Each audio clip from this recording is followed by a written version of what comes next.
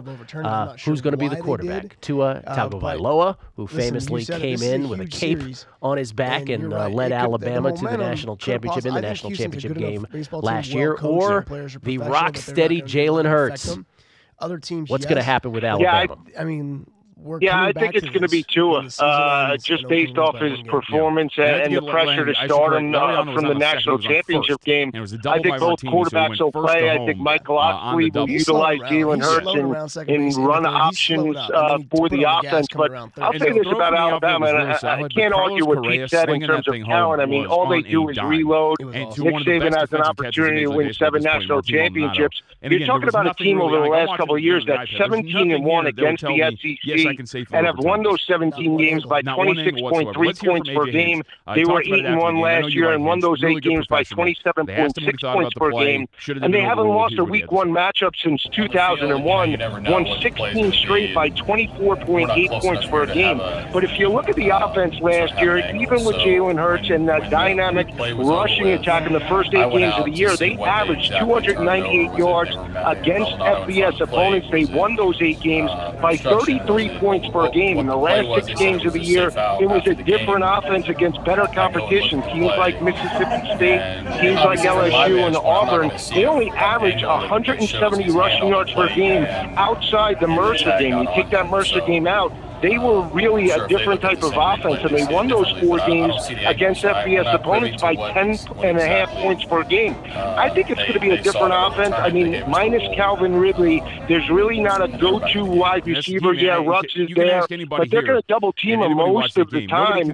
Jerry Jeudy didn't step up last year. I mean, a lot was expected for him. And you do have new coordinators, both offensively and defensively. And I look at that November schedule, LSU and Mississippi State and Auburn. I know they got through it last year, but I think they go 10-2. I'm picking them to win the West, but I don't think they win the SEC championship game, and more importantly, are on the outside looking in for the college football playoff.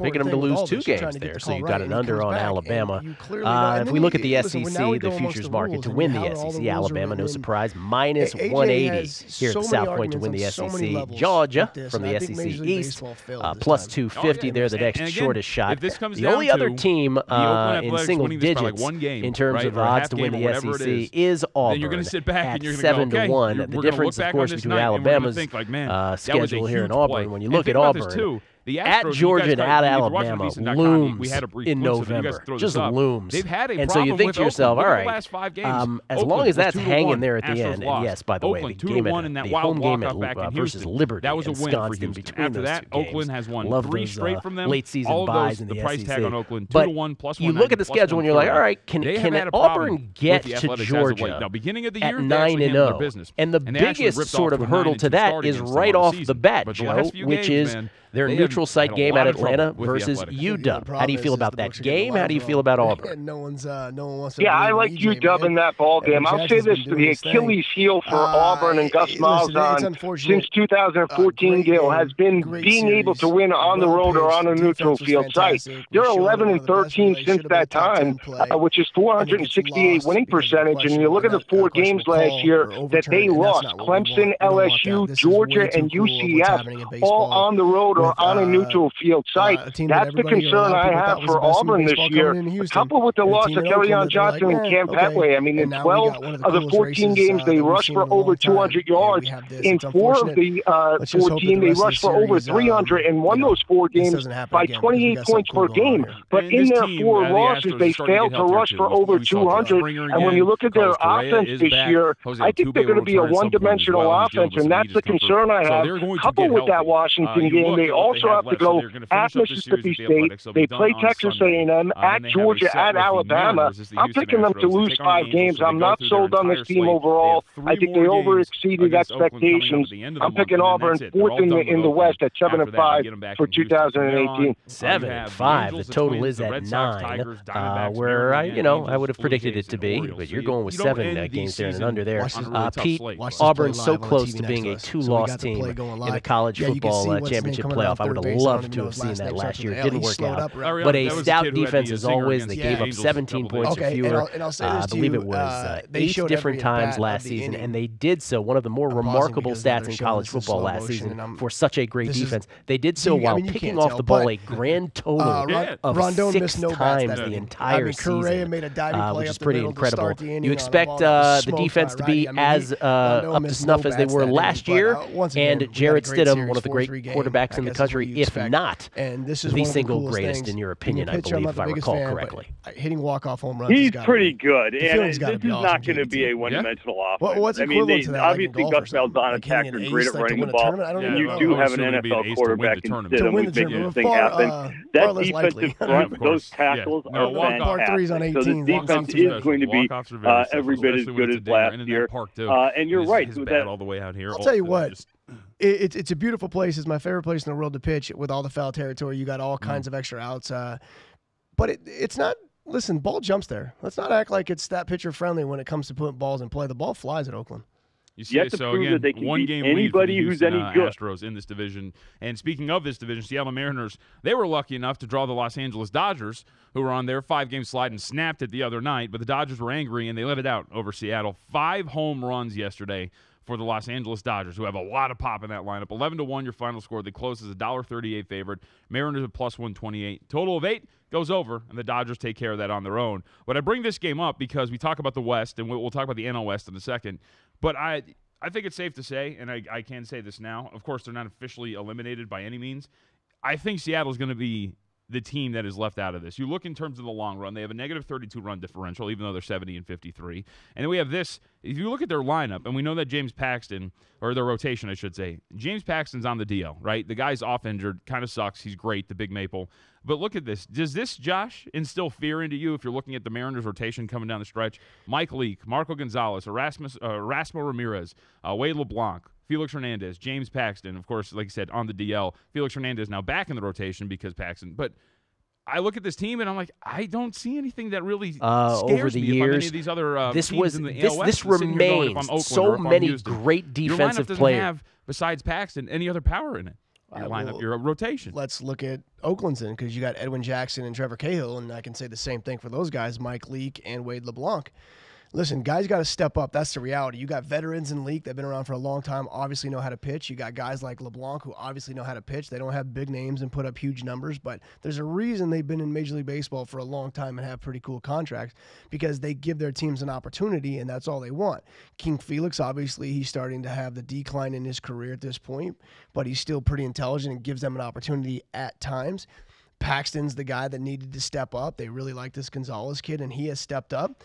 But I definitely get what you're saying, but we can't just get caught up in the hype of big names and big arms because there's multiple ways to win, and there's a lot of guys that are really good at their jobs.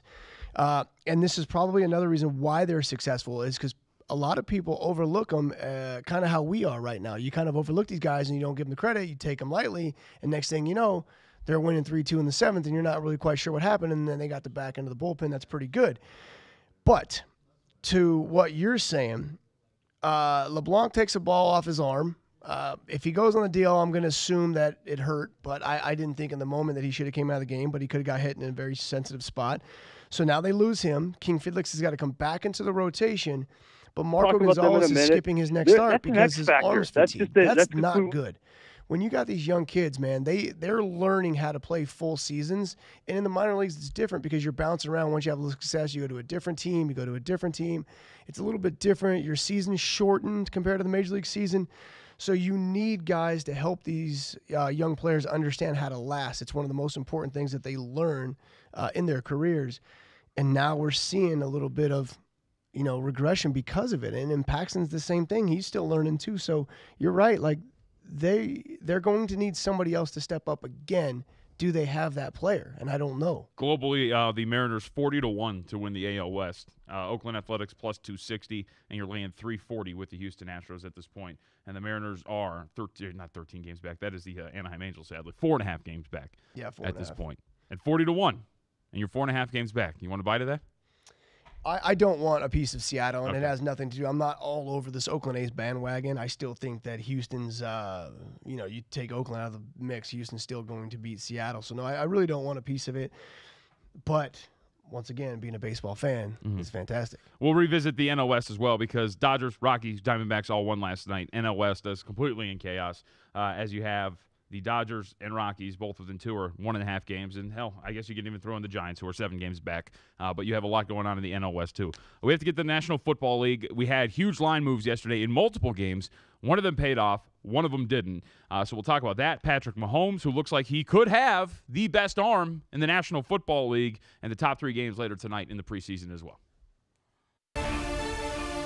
This is Point Spread Saturday. Keep up to date with every line move online at VSiN.com.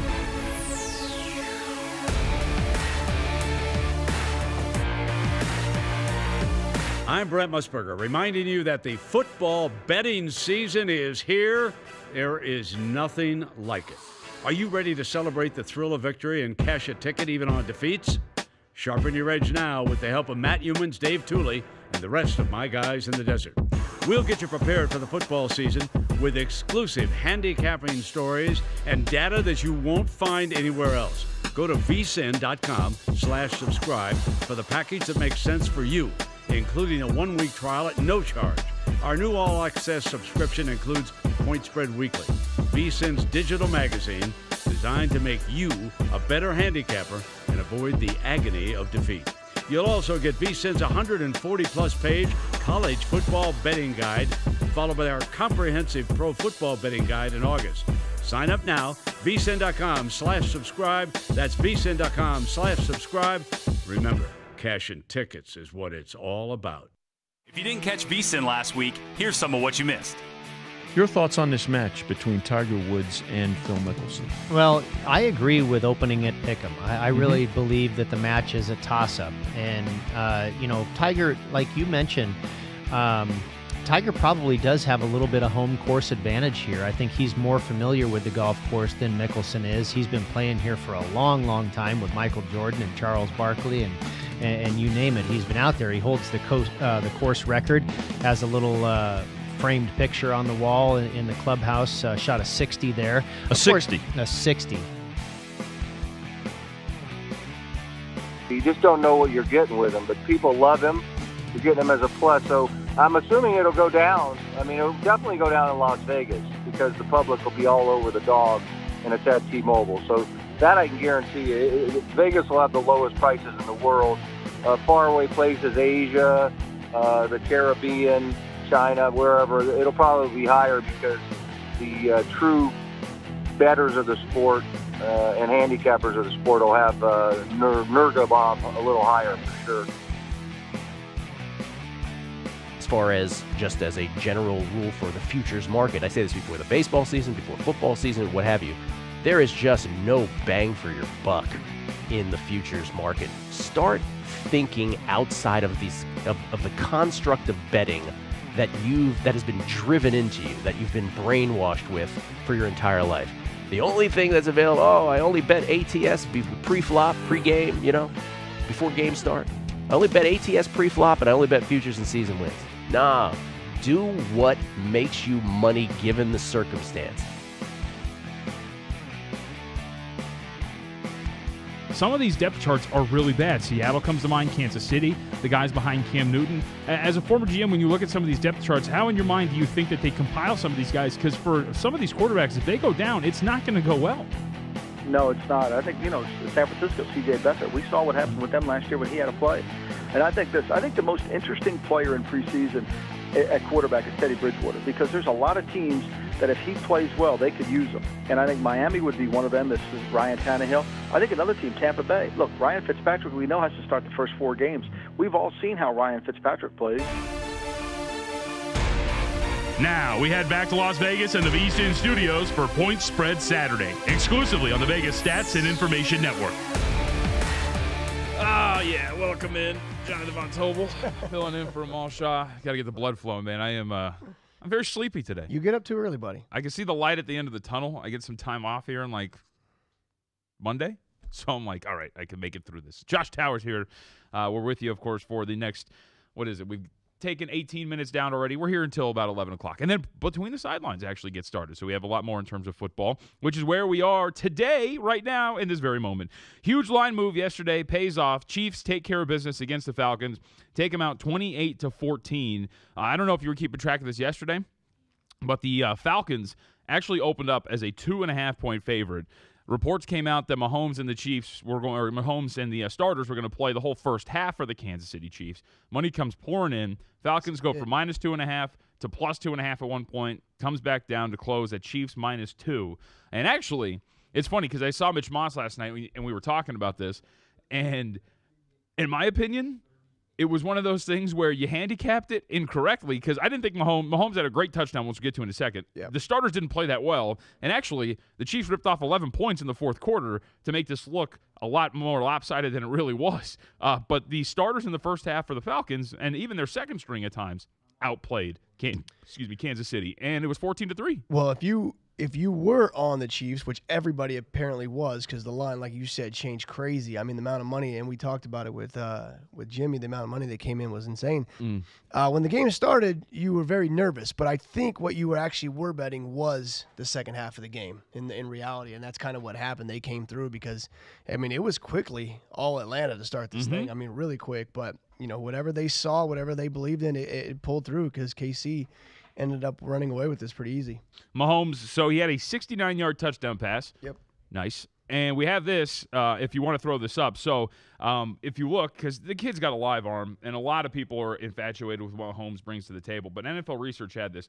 That was the longest completed air-distant pass. So if you look at it, Patrick Mahomes went 68.5 yards through the air before it was actually caught. That is the longest touchdown pass, or just completion, I should say, further than any completion thrown last season. You have the other ones there. The next closest one through the air was 61.8 yards from, by the way, Jared Goff, who I had no idea he actually had that kind of a cannon.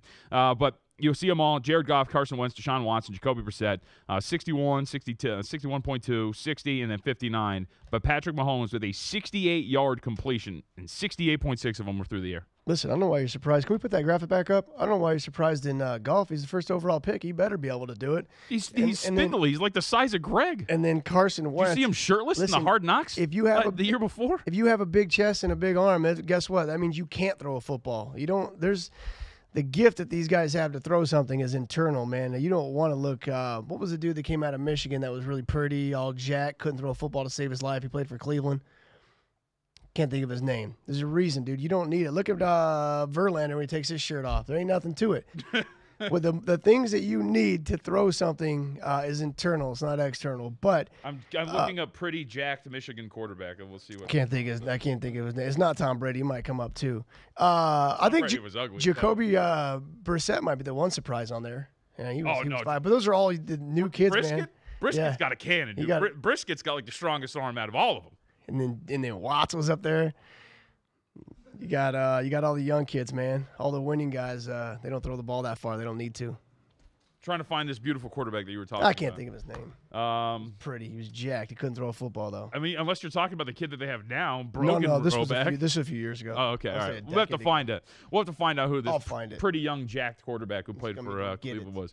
But, yes, I thought it was a case of everybody coming in the right side, and you kind of got lucky because the game did not play out the way you expected it to. For the most part, Chiefs backups end up getting it done. Another huge line move that didn't pay off yesterday, that was the Saints. They were bet up to as high as a 6-point favorite yesterday against the Arizona Cardinals, and then they go on to lose the game outright 20-15.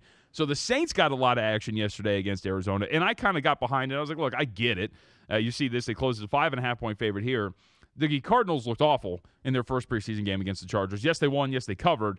But they really shouldn't have. They got lucky with a defensive touchdown. But the offensive line was awful as they went down the stretch in that first game. This one, though, and right down there, my boy, Josh Rosen, 10-16, 107 yards and a touchdown. You actually put a decent offensive line in front of him. Kid looked really good last night. Buying the hype train? Oh, I've already been on the train. I'm the conductor of the Josh Rosen train. I can't. I like guys, man. I'm running through the dining car of the Josh Rosen train, trying to get people to come along. I feel you. I can't get hyped. I mean, we saw the regression real quick of Mr. Darnold, man. I can't get too hype on one week. I need to see things that are consistent. I don't care about numbers so much, but he definitely played better. Get these kids some reps, man. They're going to use all of them. I want them all to sit. That's what I believe in for rookie quarterbacks. But this team might need it.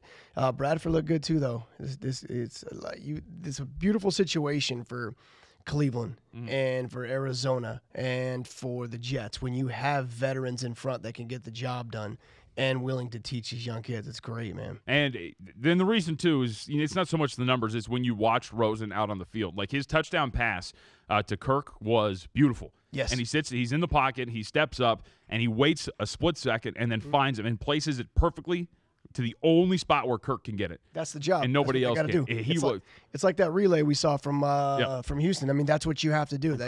Your job is to put the ball in a place that only your receiver can catch it. There's guys who don't play in the NFL that have the same arm that these guys have. There's a reason why they're in the NFL, and that's the stuff that they have to do. That's what you're looking for. And then the confidence to be willing to do it is something else. So Brady Quinn was the guy I'm thinking of. Brady Quinn. Barb. He played at Notre Dame. He played it. Okay, I was way off then. Yeah. I was way off. That was the dude I'm thinking of. Yeah. Really jacked, in great shape, couldn't really throw the football. Tiger Woods had told Big Hurt one day, so the reason you'll never be good at golf is because your chest is too big. It gets in the way. Yeah. And that's what I'm trying to say. Like, the chest and bicep are muscles that you don't need to throw something. And once we start looking in the mirror and try to get in beach body shape, it really does regress what you're trying to accomplish. Was Brady Quinn good looking? Barb, need you. Brady Quinn, good looking? Yay or nay? Can I get a thumb? Where's she at? She can hear me? Brady Quinn, yes or no? Good looking? You remember him? She don't remember him. She's like, Google him for me. Yeah. She's like, I don't want to talk that about guy. Him. He's got some oily, weird hair. I think Brady Quinn's, in my personal book of attractive men, Brady Quinn's not in it. It goes like Andrew Luck. Are you serious? Russell Westbrook. I'm not even getting this because we're going to take a lot of. I don't even know where we're going right now. Wait, are you mad that I don't find Brady Quinn attractive? No, I'm caught off guard that you said Andrew Luck was your go-to. Oh, yeah, of course. The neckbeard's fantastic. Are you serious? That's why I'm growing my mustache in solidarity. Oakland at Los Angeles. What you got? What do you got? Barb just said that Brady Quinn is essentially a poor man's Sam Bradford. A poor man's Sam Bradford. I don't know what that means. That actually could work on multiple levels. Like, that's fascinating. I kind of like that. That's a good comp. I like that. That's really solid. Oh, man. I don't even know what to do with that. Let's just go to the top games tonight. That is a fascinating Andrew Luck's pretty stoked, though. He thanks you. Oakland at Los Angeles. Let's go to this one first. So the Raiders are taking on the Rams. And this is a fascinating game because these two teams are playing one another in week 1 of the regular season. So right now the Raiders are a 1-point favorite. The real move on this has been the total. Was as high as 42.5, now down to 38.5. And the thinking behind this one, Josh, is the fact that you're going to face each other in the regular season. You're not going to do – it's going to be I formation, ace formation, run it up the middle, and show absolutely nothing because you're going to save everything you have for week 1 when you play one another in the regular season. I understand you're not going to tip your hand on what you're going to do, but, there's still players that still have to make a team, and there's still things that you need to work on, and no one's trying to incomplete a pass, and no one's trying to get tackled in the backfield. So the fact that you're giving me, 5 points, I might look at the over. Oh, okay, yeah, 42.5 to 38 now, actually, in some spots, too. That's over at the Westgate. And we should point out, Rams opened up 2.5-point favorites now, Oakland -2. So you're seeing a lot of movement and a lot of swing in a lot of these preseason games. But this one, a lot of sharp bettors expecting not a lot of points. But to your point, right, you are getting value per se on the over, considering it has moved a full 4.5 points. And it doesn't appear that it's going to be going up anytime soon. So this is one of those ones where you can actually wait to the end if that's the route you want to go. Yeah, I think the lowest total I see out there is 37.5. And we've been getting some higher scoring games, man. A lot of these games 37-20 in the Pats game, 27-20s, and there's some in lower. So some 19-17s in the Cleveland game. Obviously, Arizona, New Orleans, 2015. but there's been some offense too. I understand what they're saying, though. I mean, you're not going to show too much. You're not going to show too many things you want to accomplish week one. But once again, there's only so many plays you have, right? Yep. Cincinnati at Dallas also coming up today. First game, by the way, is at 10 a.m. Pacific time. We'll get to that. That is the Jags and the Vikings. Cowboys right now, 3-point favorite, total of 41. The only reason I lean a little bit towards the Cowboys, to me, you remember last week when we were together, I had my list of sharp teams. Cowboys made the list only because Cooper Rush is a preseason star. Cooper Rush is fantastic for this team, and that's why you're sitting here 3-point favorite over the Cincinnati Bengals. Nothing really strong in terms of anything I can latch on to when you're reading through reports or anything, but I like myself some Cooper Rush and the depth chart on the quarterback side for the Dallas Cowboys. It's a lean towards laying 3 points here in this spot. How long do you think Dak's going to play in this game? Probably a series at the most. Yeah, I mean, they need to get maybe 2. They got to get reps in with these wide receivers. We saw Tom Brady throw 29 million passes the other day. Once again, that's why there's so many reasons why they're the best team in football and have been for the last 20 years, because they do things that they don't follow what everybody else does. They do things that they need to do to be ready for the football game on week one, and that's why I love New England, because they're willing. It's only about them. This is what we need to do. This is how we need to prepare. Everybody else likes to follow each other and copycat. I think that now, now once again, guys like A.J. McCarron getting hurt kind of puts a little bit of a slow down on that, because that's the last thing you want. But in situations like this, if Dallas thinks they're going to compete at all, Dak's got to get reps with these wide receivers. I mean, Tavon Austin hasn't been that great. Terrence Williams is absolutely brutal. Who else have they got? Who's the other kid that they've been showing off? They got Hearns. They have and Hearns hasn't caught any balls from him yet. They got to get that going. They got Gallup, the kid out of Colorado State. And they got him. So they need reps, man. They got to get these guys on the field. They can't wait to week one and then think that they're going to start tossing the ball to each other and catching it, and then Zeke's going to have to pick them up. Dallas could be in trouble. So I need to see more reps from some of these teams. Yeah, and Mike White, by the way, was the other guy that you're going to see a lot of time from behind Cooper Rush in terms of quarterback for the Cowboys. And last but not least, Seattle at Los Angeles. The Chargers are playing host to the Seahawks. Right now, the Chargers are 3-point favorite. Total here, 39.5. It's been going up and down between 39.5 and 40.5 in some shops. But the Chargers, to me, really impressed me against the Arizona Cardinals. Yes, they lost. Yes, they did not cover. But the quarterback play, especially Cardale Jones, was really solid. And I still don't like what the Seahawks have behind Russell Wilson. And Wilson looked great. Let him right downfield his first drive against the Colts. And then after that, they didn't have anything going. So I think the Chargers, rightful favorite, of course, at -3. And maybe you'll see some money come on them late before I kick off. This is one of the games, like 39.5 was a total, that I can almost see an under. The Chargers are a very good football team, well balanced from all aspects of the game. So I don't really see shootouts coming. I don't see anything in Seattle. I don't see any offense anywhere. Defense is kind of middle of the road. I don't see much in this game. I don't see much if this was a regular season game for Seattle, period. I think that the Chargers would roll them. But once again, preseason, the Chargers have a lot of returning players, not too many new players that they really need to get reps in with Phillips. So I think they're in a better spot to kind of be low key. Yep. All right, one more on the National Football League in the next hour. There's a lot of games to go over. We'll take our break. When we come back, Jason Collette, Major League Baseball writer for ESPN, is going to join us on the other side. This is Point Spread Saturday. Keep up to date with every line move online at VSiN.com. You want to get an edge over Vegas and the books? BetQL is available for download. It's the only mobile app that puts all the important research you need to make smart bets in one place. With BetQL, you can easily access line movement to see how the lines have moved. App gives you access to public betting trends in real time, so you can see which side the public favors. And if you so choose, you can fade the public. BetQL's powerful algorithm gives users value bets of the day based off of detailed recent and historical trends. You can also calculate your return on your picks and then track them throughout the day. Best part of all, you can download BetQL for free for your Apple or Android device. Just head to BetQL.co to download the only app you need to outsmart Vegas. That's BetQL.co. BetQL is brought to you by the creators of RotoQL, the leading daily fantasy lineup optimizer trusted by 100,000 DFS players. Perfect, just in time for the football season. You can also download RotoQL for free for both Apple and Android. So get your edge over Vegas in the books and get your edge over your opponents when you're playing fantasy. And check out BetQL and RotoQL today at BetQL.co. So great, doesn't even need the M. Football season is fast approaching. Don't miss a moment of your favorite shows on VSiN. Subscribe now to get all our live shows plus replays of your favorites. For just $3.99 a month, you'll get access to VSiN's 24/7 stream, plus unlimited on-demand video replays of full shows and highlight clips. If you're a regular VSiN viewer, we appreciate that you've been with us throughout our early days and hope that you'll continue to support us. Your subscription will help us to expand and improve our programming as we head into the pro and college football season. The video-only package is just $3.99 a month, but we hope you'll consider the VSiN 24/7 All-Access package, which includes the video, Point Spread Weekly, the pro and college betting guides, and any exclusive stories or data we post on VSiN.com. Pricing all depends on your payment schedule. There's a 7-day free trial once you sign up, so there's plenty of time to consider all your options. If you didn't catch VSiN last week, here's some of what you missed. Easy to start looking at the NBA. That's a pretty darn good lineup. Listen, care to make an early number? Yeah, well, if without at the Warriors, yeah. Well, yeah, the Warriors are gonna. 8's probably too. 8 might right there. I was thinking 9.5, 10. Double digits, maybe high. I don't know, but I don't know. I mean, it's hard to say. I think Brady's looking dog. Well, Brady, no, right? you guys are the pros. I am not an odds maker. I was going to say maybe 6. So I think it's a little light. 6 will be the first. Yeah. But hey, listen. That's why I'm not working. I'm just LeBron's only been tearing it up for 15 years. Yeah. You know, I mean, but I'm not sure about. I'm like the rest of the world. I'm not sure about the rest of the lineup for the Lakers.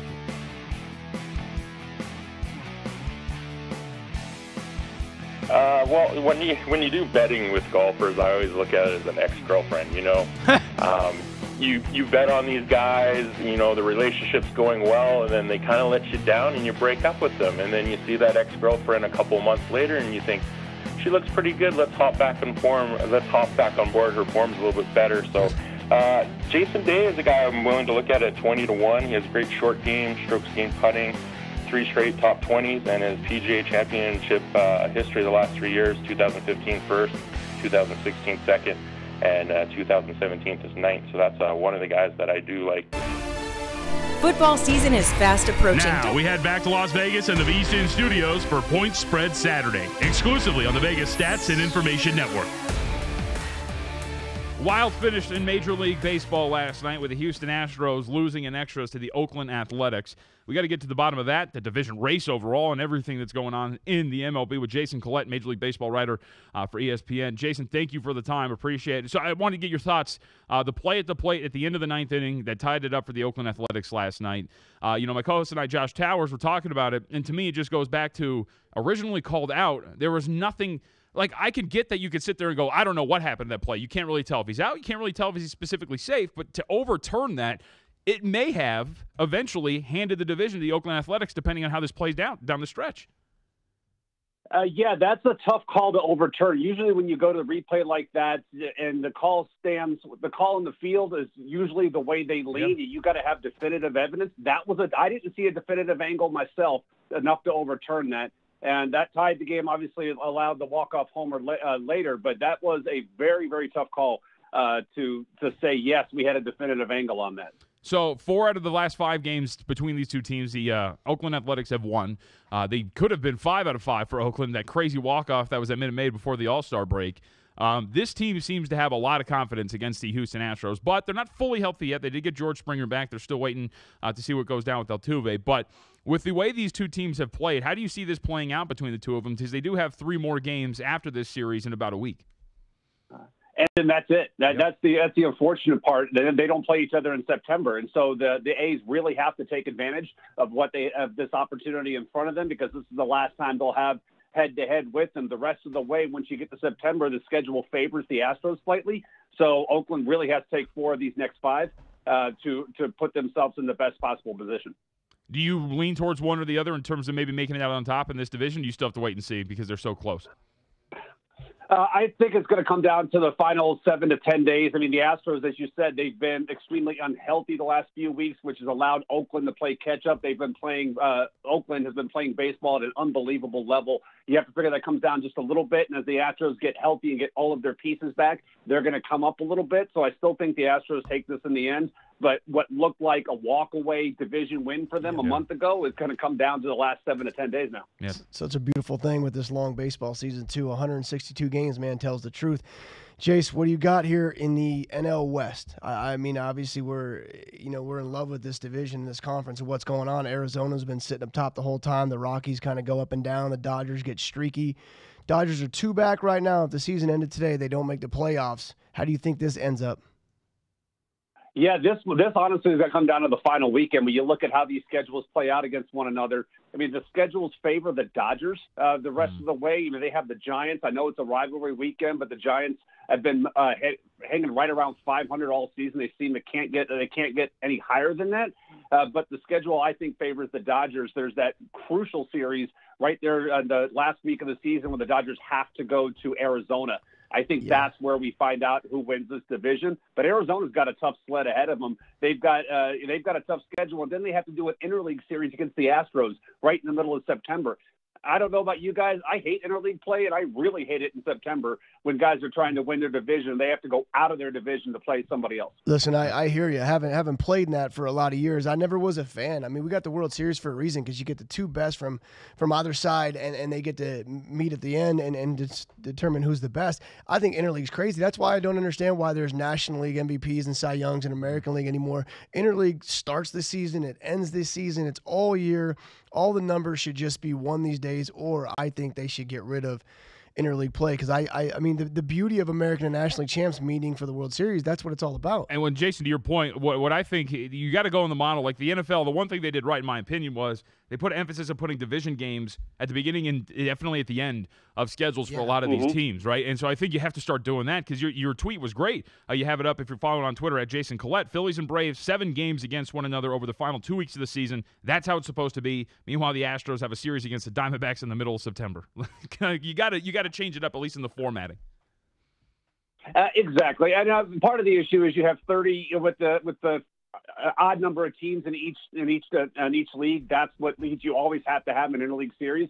But you should do something, expand, get rid of it. Personally, I'd get rid of it. I don't like it. I also don't like the unbalanced schedule where you have to play teams your division 19 times and give some teams an advantage in their own division. Let's look at the AL Central, versus the other teams in the NL West. They've got to slug it out. Meanwhile, Cleveland could win that division in 2 or 3 weeks and then be able to set themselves up for the postseason. And it's just a geographical advantage. That's all it is.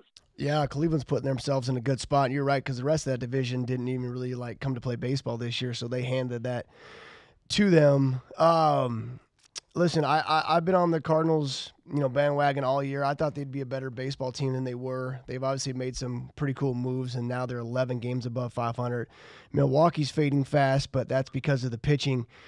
How does this the Cubs are tough, man. They seem to always find ways to win, just like they did last night. Do you think the Cardinals can catch the Cubs?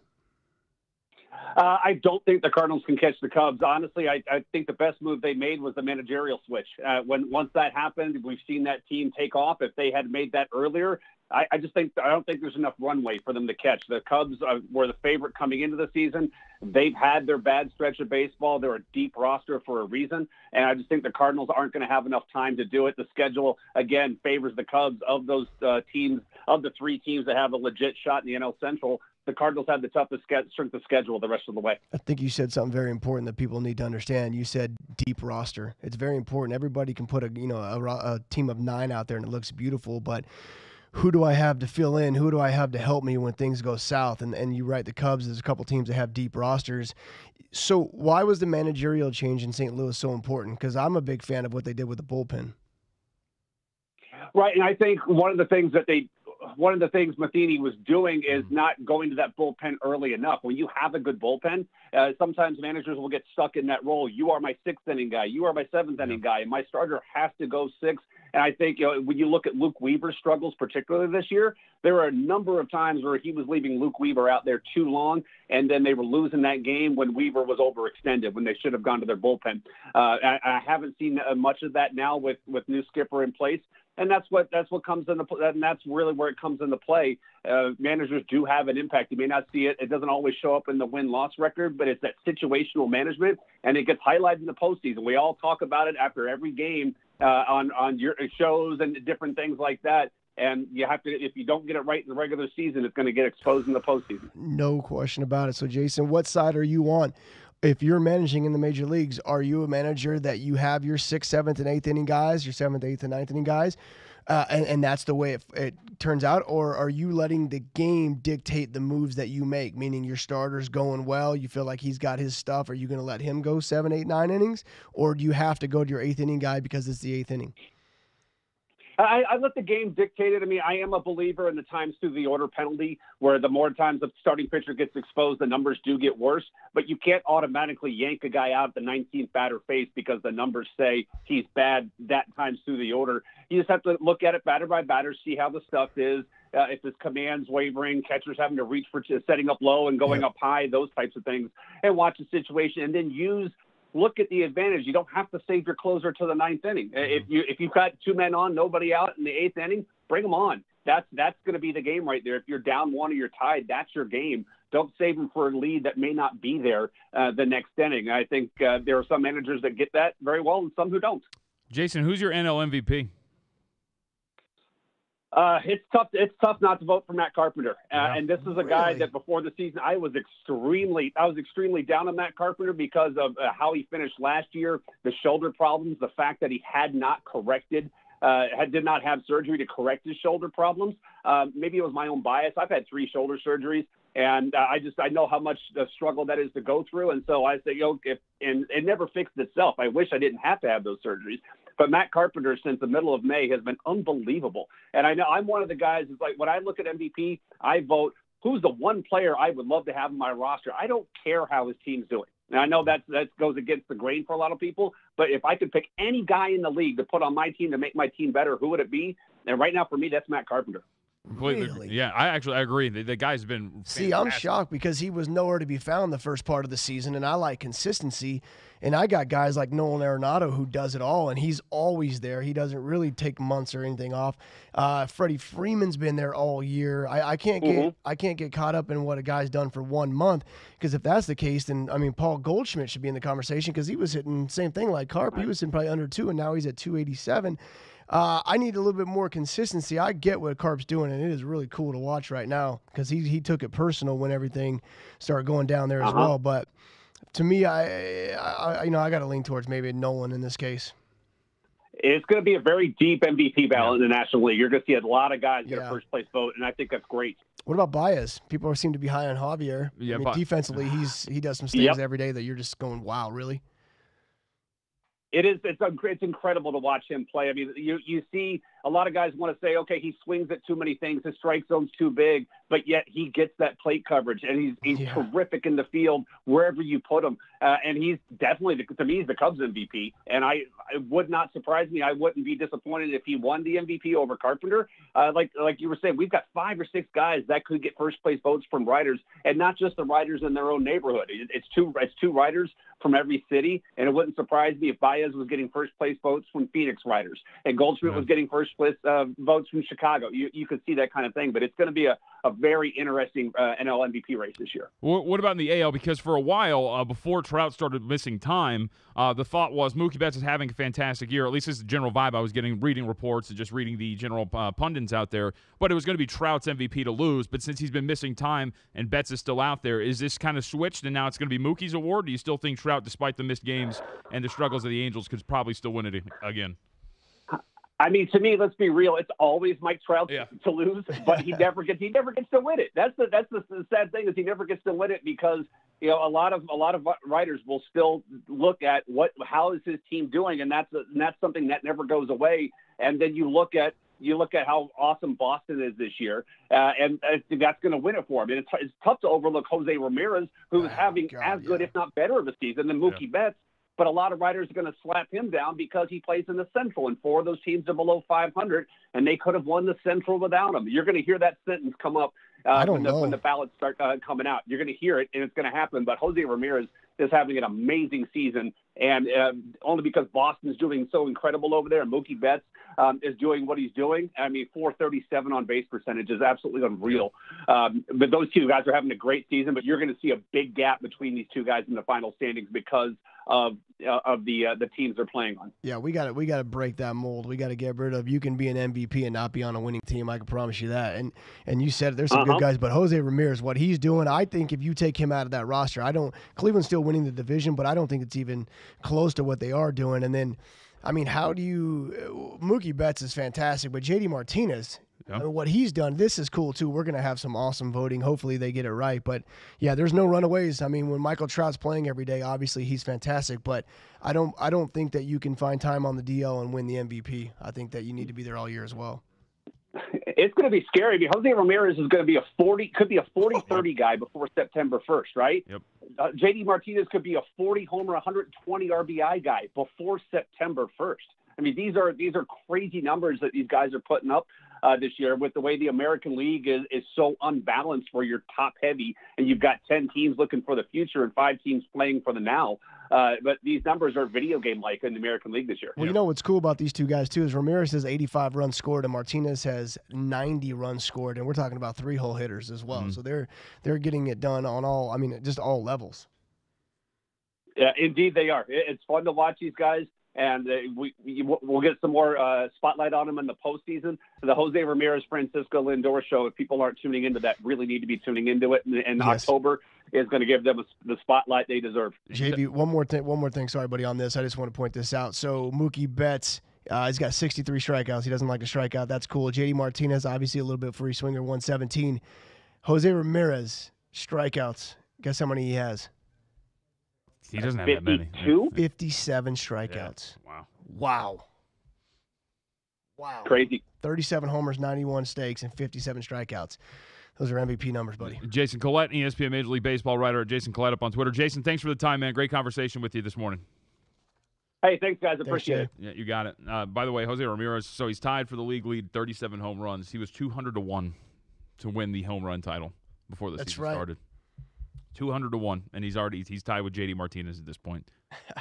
Came out of nowhere with that power, man. It's ridiculous. I just don't think that people want to accept it. You know, like being 5'8" or 5'9", people just don't want to believe it. But this dude flat out. Granted, he plays in a park that does help him out a little bit. Like Progressive is a little not homer happy, but offensively friendly. We'll put it that way. I mean, they travel, right? Yeah. So, but still, the pop that this guy has. Well, he hit 29 last year. You know, I guess because he had 11 the year before, and he did play 152 games the next day. And last year was the year of the home run, right? The ball and everything that they do with it, but the juice ball. All right, we're going to take our break. We're going to stick with Major League Baseball, the theme here. So I have picked my division winners. I'm wrapping it up, Josh. I'm going to give you all 6 division winners, and you're going to tell me if I'm crazy or not. I'll tell you. Now, 2 of them are pretty easy. I'll give you mine as well. Especially in the American League because, it's Cleveland and Boston. But the rest of these, for sure. Yeah, the rest of these, no, I'm going with the Royals.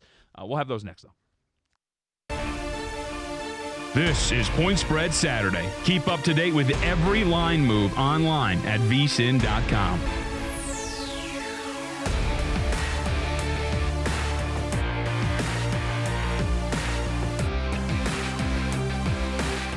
I'm Brent Musburger, and I'd like to ask all of you business leaders out there, does your company want to reach men in the prime of their lives? Men with a sense of adventure and ample disposable income? You will be reaching a national audience that is 95% male, college educated, between ages 25 to 54, evenly distributed, making $100,000 a year or more, and visiting Las Vegas at least once a year. VSiN Advertising delivers results because we connect with our fans in so many ways: video, radio, newsletters, podcasts, email, and right here in person. That's right, come on and visit it at the South Point at the tip of the Strip in Las Vegas. You too can get the same results that Quip, Harry's, and Hims are getting. Act now. The peak football advertising slots are filling up, so contact us at advertising@VSiN.com.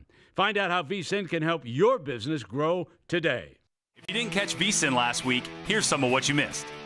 Your thoughts on this match between Tiger Woods and Phil Mickelson? Well, I agree with opening at Pick'em. I really believe that the match is a toss-up. And, Tiger, like you mentioned, Tiger probably does have a little bit of home course advantage here. I think he's more familiar with the golf course than Mickelson is. He's been playing here for a long, long time with Michael Jordan and Charles Barkley and you name it. He's been out there. He holds the course record, has a little framed picture on the wall in the clubhouse. Shot a 60 there. A 60? A 60. You just don't know what you're getting with him, but people love him. You're getting him as a plus. So I'm assuming it'll go down. I mean, it'll definitely go down in Las Vegas because the public will be all over the dog, and it's at T-Mobile. So that I can guarantee you. Vegas will have the lowest prices in the world.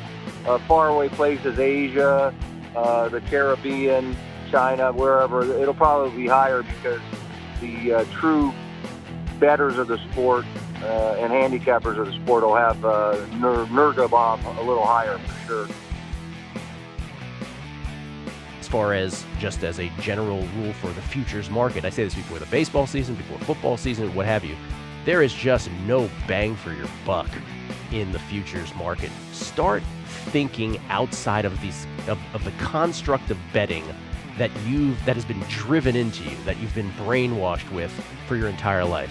The only thing that's available, I only bet ATS pre-flop, pre-game, before games start. I only bet ATS pre-flop, and I only bet futures and season wins. Nah, do what makes you money given the circumstance.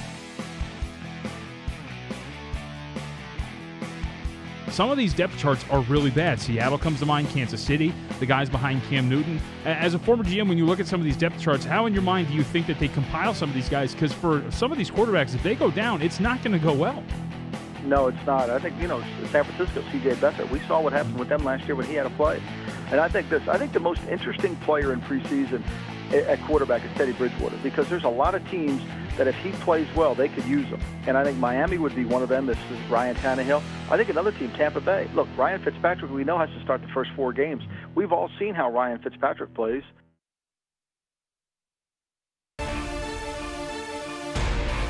Now, we head back to Las Vegas and the VSiN studios for Point Spread Saturday, exclusively on the Vegas Stats and Information Network.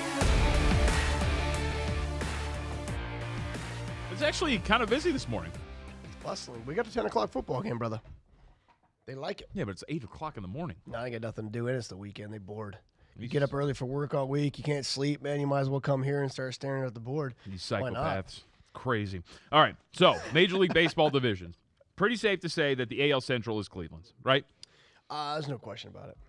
Pretty safe to say that the AL East is Boston's.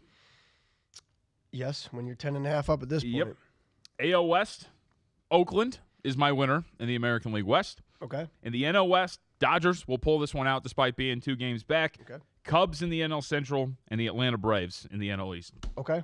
7 in stone, and go bet right now as much as you can on all of these teams. I got Houston still winning that division, and I got Oakland coming in second. I do have Atlanta holding on to this one. I've always maintained that Philly will fade a little bit, and they are proving me wrong, but I still have Atlanta. I want to see the Cardinals. I think it's hard for the Cubbies to really give this up, but the Cardinals are, 9-1 in their last 10, and the Cubbies are 7-3 in their last 10. That's how tough they are, but I still am on the St. Louis Cardinals. I think it's Arizona. I don't think the Dodgers are making the playoffs. You don't think the Dodgers are making the playoffs? No, I don't. Get out of here, man. Yeah, no, I could Get be out wrong. of my studio. I've been wrong once before. I hope that they're 1.5 out with 2 guys in front of them in the wild card right now. Yeah. No, look, it's going to be tough, but I still think they have horses to pull it off. And they can win the division by 7 games too. And I could be way off. That's how crazy this is. But no, they have all the horses. I just don't think that they're going to do it. Yeah, the bullpen's pretty bad.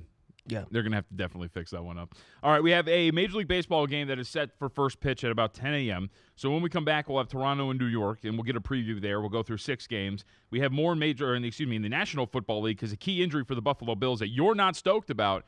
And we're going to talk about college football in the next hour, too, with Houston Nutt. That's all coming up next here on Point Spread Saturday on the Vegas Stats and Information Network. Stick around. This is Point Spread Saturday. Keep up to date with every line move online at VSiN.com.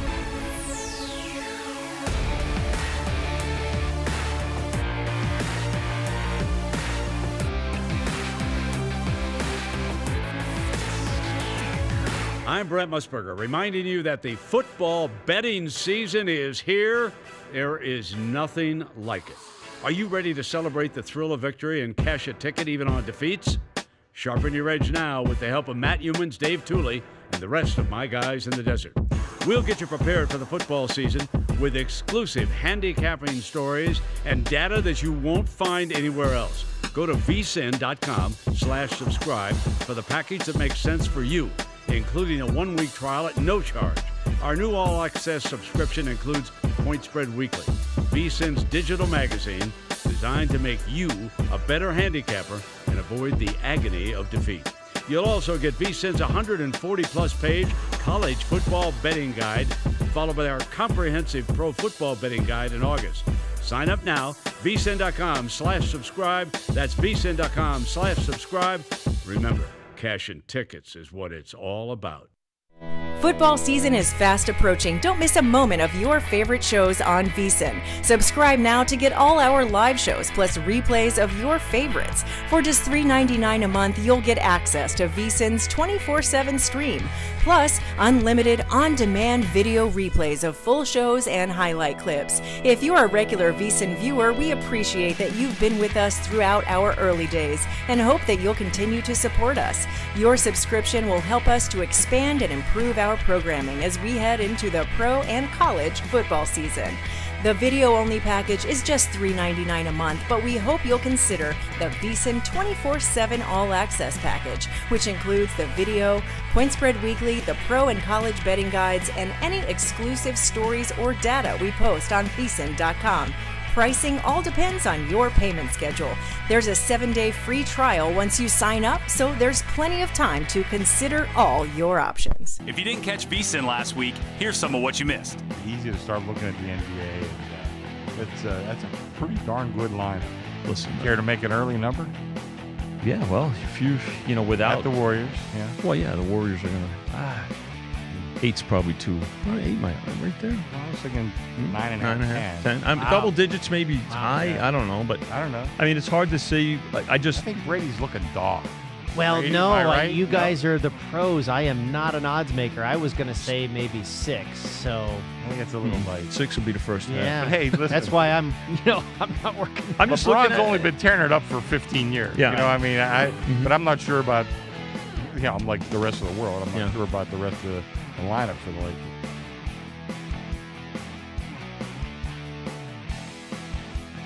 Well, when you do betting with golfers, I always look at it as an ex-girlfriend.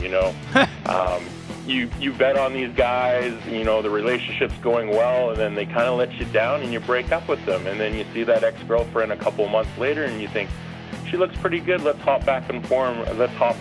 Her form's a little bit better. So. Jason Day is a guy I'm willing to look at 20-1. He has a great short game, strokes gained putting, 3 straight top 20s, and his PGA Championship history the last 3 years: 2015 first, 2016 second, and 2017 is ninth. So that's one of the guys that I do like this weekend. Sports fans, get ready for a fast-paced, comprehensive preview of the day in sports with a twist. It's Point Spread Saturday, the only show that checks in on books around Las Vegas to get you the latest line updates, totals, and more. Now, live from Las Vegas at the bustling South Point Sportsbook, it's Point Spread Saturday. I'm cool with that designation. It is bustling, officially. People getting ready for baseball. A 10 a.m. football game will also do that. We have a National Football League game kicking off at 10 a.m. today. 10 a.m. Pacific time. 10 a.m. Pacific time. So by my math, that is 1 o'clock on the East Coast by my math. But my math is also terrible. Jonathan Von Tobel filling in for Amal Shah, who will, I am told, eventually return. I don't know when. I'm Amal Shah. He will return. Hey, it's Amal Shah. What's the other one that he likes to do? In what is it? Turning Our Attention Now. Turning Our Attention Now is a good one. In my opinion, that's also a good Amal Shah-ism. Amal Shah-ism. And he agrees with Brent. Oh, yeah. He agrees with Brent a lot. Oh, man. We even got a seriously from the background, too. Oh, man. The chatter is real. He's getting picked on. I hope he's not listening. Oh, there's no shot he's listening. There's no shot whatsoever. All right, Major League Baseball. We'll start with the first game. Toronto at New York. Luis Severino gets the start for the New York Yankees, and he is taking on one Sean Reed-Foley for the Toronto Blue Jays. You see the price here, minus 290, Sean Reed-Foley, plus 245, Yanks at home. And we know about the story with Luis Severino, what's been going on with him as of late. He's got a 594 earned run thus far in August. He posted a 658 in the month of July. He was cruising towards the AL Cy Young and has completely fallen off the map, giving up at least 3 earned runs, and each of his starts dating all the way back to July 7th. The start prior to that July 7th outing was a 6 2/3 inning, 2-hit shutout of the Boston Red Sox. So since that start, he has done absolutely nothing, and I don't see how, despite the fact that they're 22-5 in his last 27 home starts, you can lay 290 with him. No, you can't. I mean, the numbers just aren't there. I think that Severino will be just fine. I think that he'll actually rebound today. But it's a very tough number to lay on a guy that just can't get anybody out. And it's not like it's great teams. It's everybody. He's facing, the entire top to bottom Major League Baseball, and he's getting rocked. And, he doesn't really show it, which is a cool thing. But obviously he feels it because of the results that he's getting. It's very simple with Severino. Once he creates downhill tilt again, once he's, he'll back off, shorten his stride. So if his stride length, let's say 6.5 feet, if he can get that down to maybe 6 feet, just get that front foot down a little early, get the hand out of your glove. So now you create downhill tilt. He's going to go back to dominating because his stuff is so unbelievable. I think he's fine. The problem when we start to struggle is we want to do more. I start to force things. I need to throw harder. This pitch has to be good. So the ball really starts to flatten out, and you can throw 106. It doesn't matter. They're going to turn that around. Reed Foley, decent debut, 5 innings, 3 runs. I think he had the jitters. I think it was pretty evident that he was a little bit nervous, and it didn't really go away. But his walks will go down, and his Ks will go up. He's a second-round pick by the Jays back in 2014. I think this kid's going to be just fine. Baseball's in his background. It's going to take a little time. But, I mean, a shot on the Jays, yeah, but I couldn't lay the Yanks. Hey, can you throw that up for me one more time, please? The board that we're looking at here, the Yankees and the Blue Jays. I want to double-check something. So if you check out Severino and the success that he's had at home, his last 2 home starts he's actually lost. And I know Greg will remember the first one, Kansas City Royals, first one of the doubleheader. He went as high as minus 450. Hoops had it. Yep. And then on the other side, it was the last time we saw him, and actually the last time you and I were together on this on a show was when he took on the New York Mets and Jacob deGrom. And we got him at plus 170. Yep. And so you've been laying big prices with him at home, and he's dropped the last 2 times. So, again, not really something you want to touch. Maybe if you want to go run and a half and lay $1.50, all the power to you, but I don't think you really want any piece of what's going on. I think this is why you got to go deep with the numbers, right? So 4 runs in 4 innings last time, you said it, and then 6 runs in 4 1/3 versus Casey the time before, and you look at his splits and you go, oh, wow, he's 8-2 with the 2.68 at home. Yeah. He was 8-0, and that was a lot lower. Once again, he's still a really good pitcher. He's, his bad days still aren't really that bad.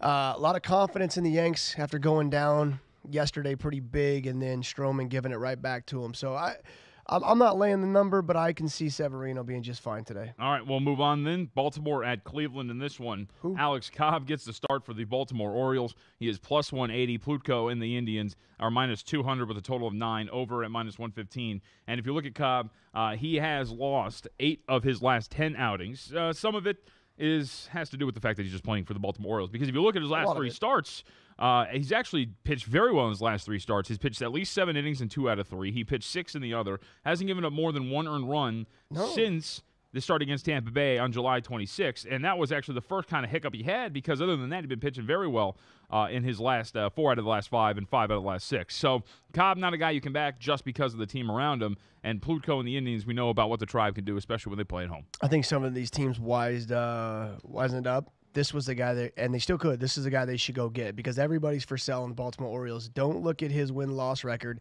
This guy can pitch, and he's just a product. I mean, look what Cole Hamels did when he left Texas. He hasn't given up 1 run so far with the Cubbies. Cobby can pitch, man, and the Orioles are willing to give everybody away. At this point, they don't want that contract anymore. Somebody should go get him. Seattle, Milwaukee, somebody go get this kid. 3 solid games in a row. He's 1-1 with the 1.35 in August, which means you're 3-0 on any other team in baseball. And then Plutko, 4-2, 4.67 with the Tribe this year. He's being recalled, obviously, to replace Bauer. So he's fine. This tells you how bad the O's are, man, that Plutko is minus 2 bills. It's crazy. But honestly, man, I think Cobb can really help a team, and if somebody can go get him on the waiver trade, I think this is the dude you should go get. Orioles are getting a little bit of money here because it opened up minus 210, now minus 190. So something to watch as the prices. Well, the game last night was competitive. We didn't think Hess. I didn't think Hess. I shouldn't speak for you. I didn't think Hess was going to do that well, and he did a good job. He gave up the home run to Ramirez in the first, and then that was it. Yep, that's a good point. Next up, we have the series to watch, Game 2. Houston and Oakland going at it. This one goes down, of course, in Oakland. Dallas Keuchel gets the start for the Houston Astros. And has there been a more consistent starter for Houston? This guy's been fantastic as of late, especially with the struggles of Verlander and Garrett Cole, and especially with those two at home. But if you look at what Keuchel's done as of late, he's pitched 7 innings in 2 out of his last 3 starts and 3 out of his last 5 starts. He's pitched 6 as well in there. He has given up more than 1 earned run, none of the last 2 starts. He gave up 3 in back-to-back starts against Seattle and Texas. Dude has been the model of consistency and hasn't been touched up for more than 3 earned runs since June 27th. And he is $1.08 or minus 108 here on the road against Trevor Cahill and the Athletics. Yeah, that makes sense. I don't think Cole's actually been pitching bad. Verlander has. I think Garrett's still been pretty good. Last 2 months, 6-1, 2-1-9, 11 starts, 9 quality in that span, 18 walks and 70 innings. So Dallas Keuchel's doing all the things that we're used to Dallas Keuchel doing. The reason we know his name, he's back to doing that, which is a beautiful thing.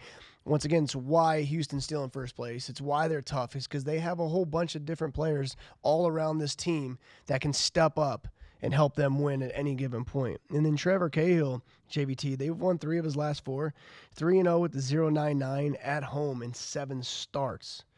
So Cahill has been another one of these beautiful surprises, the Wade LeBlancs we talked about, the EJs, Edwin Jacksons. You got the Trevor Cahills. I mean, it's nice. This is what you need. You need players like this. The Dodgers do it all the time, too. You got guys stepping up out of nowhere. That's the only way you're going to win consistently, because to have a starting staff like Houston is very hard to come by. And you mentioned, too, so he's gotten decisions, like in terms of the victory in 3 out of the last 4. They've won his last 6 appearances. Yes. So they have been they really roll when he comes out. And I'm glad you mentioned that too, because I forget to point that out a lot. You know, you look at just what the one starting pitcher, but the reality is we're betting on this team to win. I need everybody. I want the Oakland to win. So that's a good point. When they're winning the games, like I think we'll talk about it later, but I'm going to tell you about Madison Bumgarner's. I'll give you the Giants stats the last 2 years for him. It's crazy. It does interest me that, so yesterday they were $1.40 favorite, the Astros were, on the road. And then this time around with Keuchel, who's been probably their best pitcher, it's just minus 108. You talked about it. You opened up the show with it, right, about how you think maybe it's in terms of disrespect. Looks like a little bit of an adjustment here in terms of nearly being a pick 'em now with Keuchel on the hill. Against these Athletics. You know, and we have Kenny White on, and Kenny makes lines too, and Kenny explains a lot of stuff. But I think even those guys get caught up in the hype of the pitcher as well, and it's not really fair. I mean, listen, Severino's been getting rocked. How is he minus 200? I don't care what any of the numbers say. Verlander did the same thing, and then you got a guy. Sometimes we just don't like to give respect where respect's due. New York Mets and the Philadelphia Phillies. That's where we go next here. Mets opened up as a minus 110 favorite, plus 100 on the other side, or even money. It's now a pick here at the South Point Hotel and Casino. You have Jake DeGrom on one side, Jake Arrieta on the other. Total of 7.5 over minus 115. Last time we saw DeGrom, a solid outing against those Bronx Bombers, and now he gets to take on a Phillies team who, by the way, has a lot of issues striking out. And DeGrom has quite the swing and miss arsenal. They like to, they're just aggressive, man. They're young hitters that are very aggressive. 2 straight games of run support for Jacob, by the way, and 2 wins.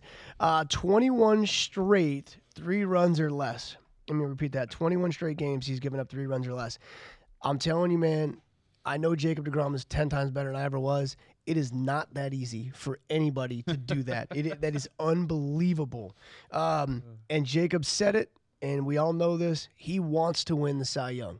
This means something to him. And if you've never seen Jacob pitch, just try to pull up last game, and you'll see that he talked himself in. He told him, "I'm not coming out." They were 114 pitches in.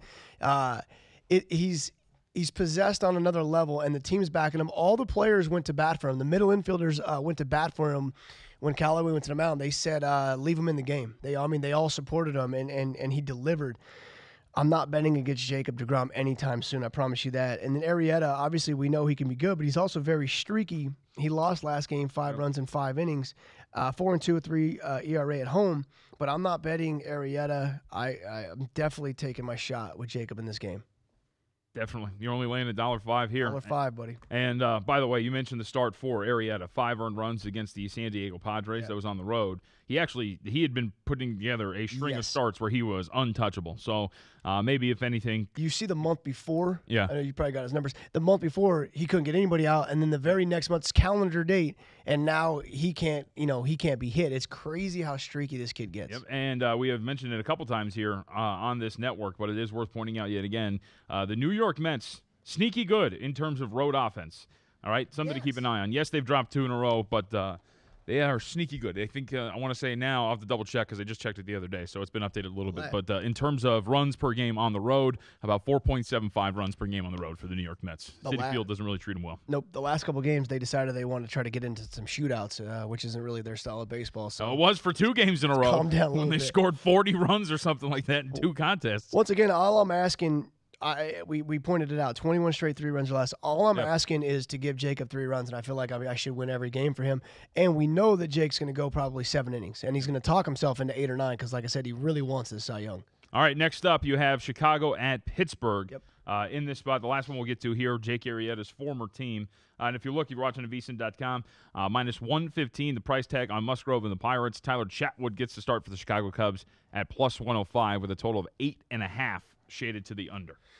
All right, so Chatty, this is his first start since 7/26, man, since July 26. He's got 90 walks on the year. We all know he's leading the league in walks. That's at 99 2/3 innings. Mm-hmm. Like this is a very it's tough for the catchers, it's tough for the coaches. It's tough for Chatty. Musgrove 7+ in 5 of his last 7. 7+ innings in 5 of his last 7. This is what I'm talking about. Like, you got to let these starters go. When you let them go, they start pitching in the 7th, 8th, and 9th innings. They learn so much more about the game of baseball, how to pitch, who they are, their stuff, and it makes them better. He's got a 2.7 ERA during that stretch as well. The only problem is, in those 7 starts, they've only won 3 of the games for him. Yeah. The Pirates have been getting money, too. They're up to $1.23, $1.24, depending on where you look, here at the South Point and over at the Pirates lose 5 in a row. Where are they at right now? They're on a little streak going, don't they? They were on a slide. They have lost 1, 2, 3, 4, 5. Yes, 5 in a row. Hasn't gone well since that 11-game winning streak. Since they picked up Archer? Yeah. You're not going to put everything on Chris Archer, are you? I didn't. Who said that? Did I say that? Did I say since they picked him up, they haven't won? Why are you so anti-Chris Archer? I just don't. He's never really done anything. Well, I know, but I just don't. I don't know. I just don't. He didn't pitch in all 5 of those games. No, he pitched in a couple of them. He brought a bad atmosphere with him. The glass checks. Listen, that's a real thing. I'm not saying Arch is a bad attitude. I have no idea how he is in the clubhouse, but I promise you that's a real thing. Because you start looking at some moves and you see what happens, and you're like, huh? Now I know where the bad seed was. Clubhouse presence is huge. Being like having guys, you're like, oh, this dude again, man. Like it brings down the morale or lifts the morale. There's a lot of guys. I have no idea who Chris Archer is in the clubhouse, but that's a real thing. I promise you. To me, though, when I see back-to-back, so the last 2 games they lost 1-0. Yeah. To me, that you're getting serviceable pitching. Your offense has to do. I really was just picking on Archer. Oh, okay. I was gonna say, like, I watched that the Lester and Nova game. Well, Nova was great. Gave up a solo shot. He's been good since he came back from the DL. He's been really good. Been really good for this. And then Lester stepped up again out of nowhere. He had a couple bad ones. I'm gonna stick up for Chris Archer. Yeah, you should. Bad atmosphere. Hey, but just don't bet on him. I got bad atmosphere all over here. All right, all of you behind the glass. Chris Archer. A poor man, Sam Bradford. Okay, we'll take our break. We'll come back. We do have more in the National Football League. We have to get to one injury that was suffered yesterday by a quarterback. You think it's a big deal somewhat. I do. I do not. So we'll get to that. We have another injury to update you on there, too. And Dez Bryant, I cannot wait for next week's Hard Knocks because Dez Bryant went to Cleveland, and he left without a deal. Yes, he sure did. This is Point Spread Saturday. Keep up to date with every line move online at VSiN.com. Do you want to get an edge over Vegas and the books? BetQL is available for download, and it's the only mobile app that puts all the important research you need to make smart bets in one place. With BetQL, you can easily access line movement to see how the lines have moved. The app gives you public betting trends as well, so you can see which side the public favors, and then maybe if you feel like, go the other way. BetQL's powerful algorithm gives user value bets of the day based off of detailed recent and historical trends. You can also calculate your return on your picks and track them throughout the day. The best part of all, you can download BetQL for free for your Apple or Android device. If you want, just head to BetQL.co. Download the only app you need to outsmart Vegas. That's BetQL.co, and it's brought to you by the creators of RotoQL, the leading daily fantasy lineup optimizer trusted by 100,000 DFS players.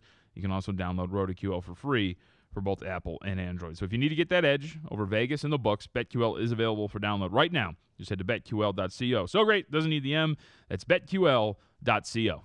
If you didn't catch VSiN last week, here's some of what you missed. Your thoughts on this match between Tiger Woods and Phil Mickelson? Well, I agree with opening at Pick'em. I really believe that the match is a toss-up. And, Tiger, like you mentioned, Tiger probably does have a little bit of home course advantage here. I think he's more familiar with the golf course than Mickelson is. He's been playing here for a long, long time with Michael Jordan and Charles Barkley and you name it. He's been out there. He holds the course record, has a little framed picture on the wall in the clubhouse, shot a 60 there. A 60? A 60. You just don't know what you're getting with him, but people love him.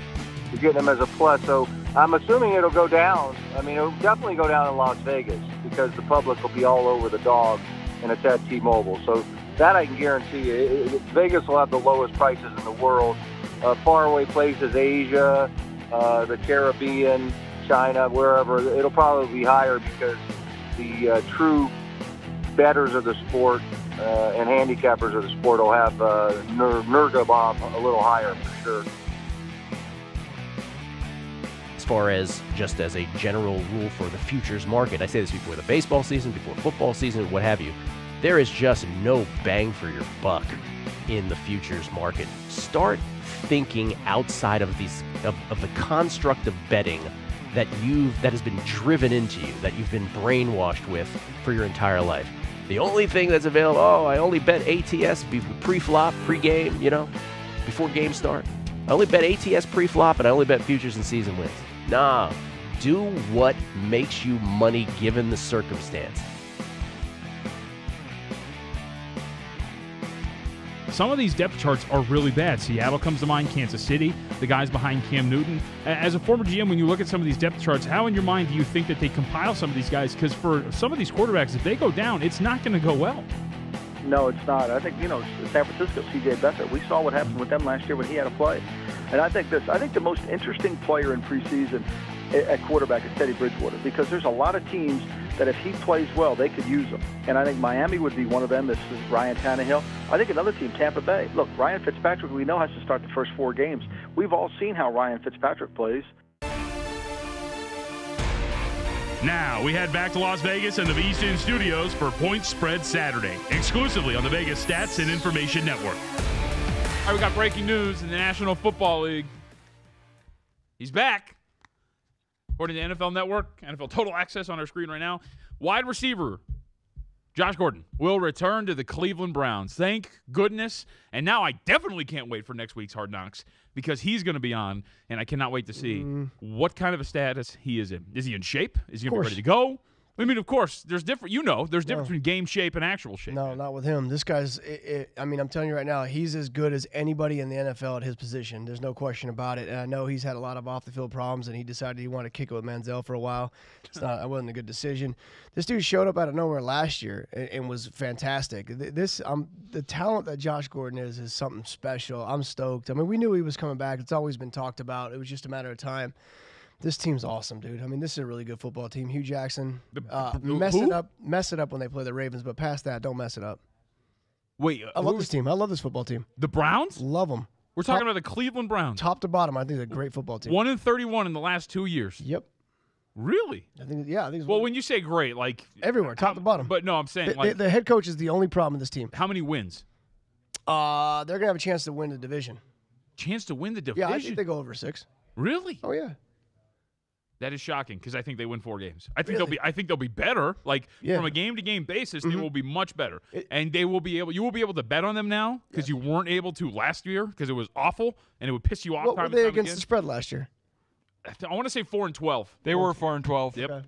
4-12, and they could have been. There was. I'm going to say so. They covered 4. They probably could have been 9-7 at least. I bet they covered a lot of first halves. They were brutal last year trying to close out some of these games. One of my favorites, of course, was the Jaguars game where Deshaun Kaiser has the ball. They're driving. He gets strip sacked, fumbles. They recover it, the Jaguars do, return it for a touchdown. It's called back because of a penalty. 2 plays later, is strip sacked again. He gives it right back. Yes. Deshaun Kaiser he's really not good. Well, no. Should I throw in my favorite from last year? When the Browns were catching 3.5, they go to overtime and manage to not cover against Packers. Yes, because I was on the Browns in both sides Both sides, they were covering against the Packers, too. And you do that. And remember, they gave up, was it right before overtime or in overtime, the long punt return as well to set up the touchdown for Green Bay. It was ridiculous. This team was brutal against the spread. Sorry, we're just going down this path. The Browns do that to you sometimes, especially last year.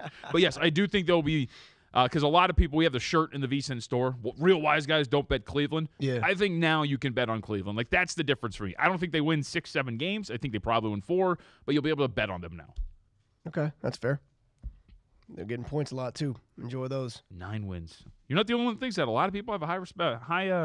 It takes time. We've seen it. I always bring the heat up when they went and got Bosch and Wade, and Wade was there, and LeBron, and then they didn't win their first year. They had a good year. It takes a long time to gel. That's why you have to get as many reps as possible. And I know we get caught up and don't want to get hurt in the NFL, so we don't play it much. You have to get reps. You have to gel. You have to learn all the different things. It's tough. So it does take time. But team-wise, player-wise, top to bottom, what they've finally done in the draft the last few years, they have a legit football team. Once again, till I'm blue in the face, the biggest problem with this team is their head coach. And I think that he is the one thing that if they have a bad year, I think he's the guy that keeps them from having a good year. Yeah, so far, I know it's just a reality show, but Hugh Jackson does not instill confidence. No, he does as not. a head coach in the first, and just watching him operate. By the way, so now that Josh Gordon is back, does this mean that then Des Bryant is not needed in Cleveland? Well, he was always back. So even though he hasn't been in camp, he was always back. They knew he was back. I mean, we even saw it on Hard Knocks. He was always coming back. It's just a matter of when. I don't think they were ever worried about him not being there. They still want to have depth. Listen, we just got on this little thing when I was joking about Arch. Des Bryant is a bad clubhouse guy. I don't think this is a piece that they want. And I don't really know what Des is looking for. Okay, so a couple years ago, you had 2 back-to-back seasons, a lot of touchdowns. It was great. You haven't been very good. You're very negative when it comes to all the media, your interviews, all the problems you have on the sidelines. Cleveland doesn't need this.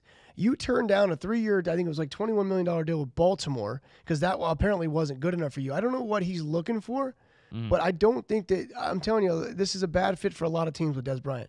Yeah, it'd be fascinating to see if he lands anywhere. Like, I thought because, like, the Colts lost Deion Kane, and I thought, I'd just bring him in as a body. It's not because it's Des Bryant. It's because, look, he's a free agent wide receiver, and out of the other free agents that are on the market, give Des Bryant a shot, and then maybe he can work out. But I get the fact that he's not attractive. Yes. A lot of teams need wide receivers, and a lot of teams can use a person like Des Bryant. But it shows you the what they think about him that very few people are willing to even give this guy a look. It really does tell you a lot about Des. It still is worth monitoring, though, with Josh Gordon because he is back, as the NFL Network just stated in their report. However, from Yahoo Sports, and this came out on the 17th, report, Browns Josh Gordon facing jail time if he does not pay child support.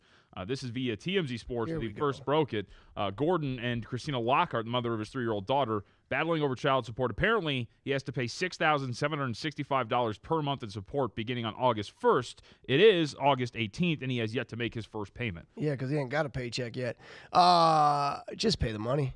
No. My man, go out there and do what you do, and you can get yourself a nice little contract, and you can pay that, and everybody's happy, and yeah, just pay it, brother. Yep, so that is something to keep an eye on there if he actually doesn't do it. But like you said, he hasn't been playing, so maybe he's just having an issue paying it off. Regardless, $6,000 per month, oh, man, that's a lot of money. Dude, that's a lot. That suggests he's making a lot of money. He's making $800,000. And he's not, I was going to say he couldn't be making too much. All right, we have a football game getting set to kick off in about 30 minutes or so. Minnesota and Jacksonville. Minnesota opened up a 4.5-point favorite. It is now 4.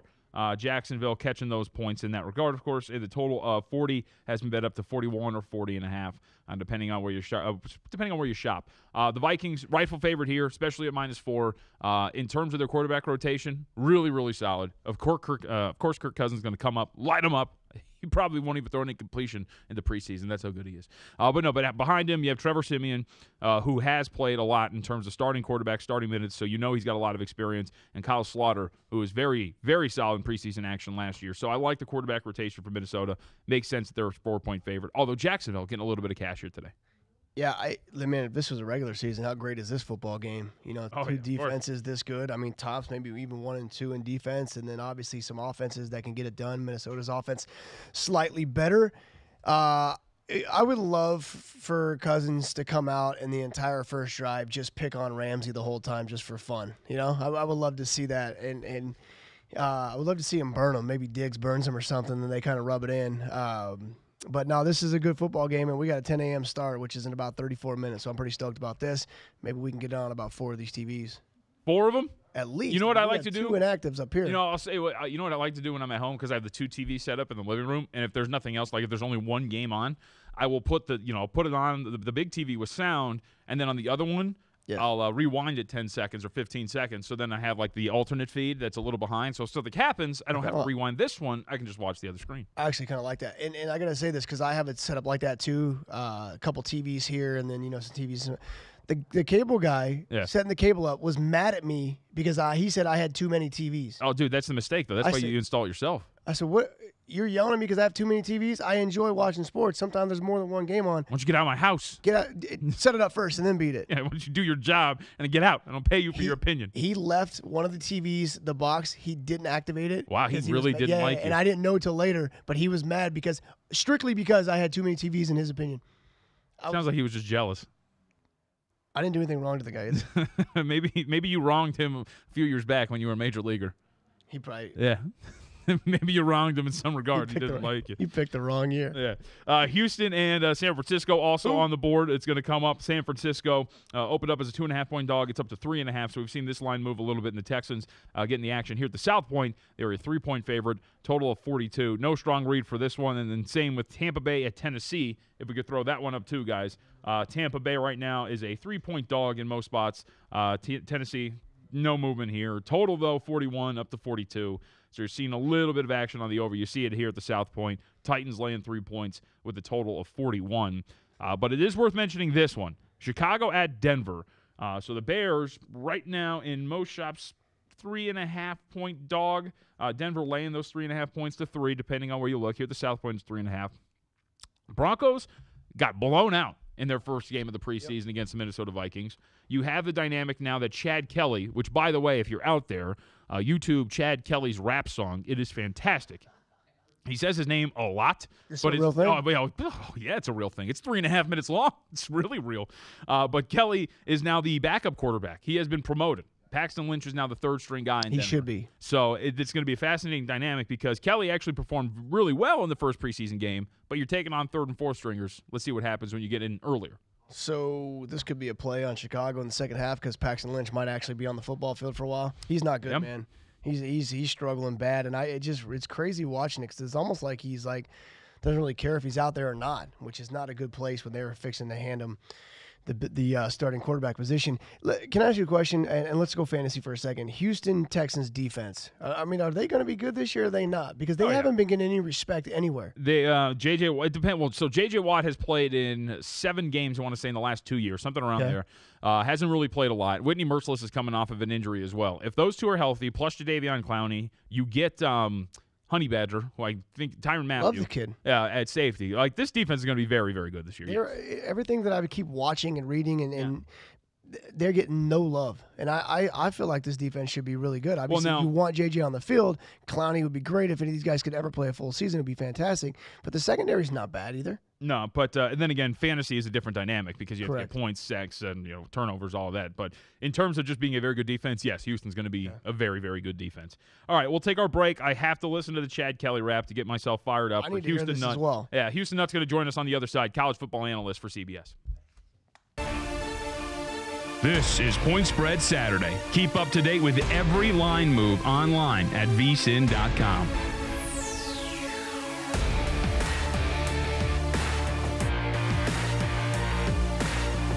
I'm Brent Musburger, reminding you that the football betting season is here.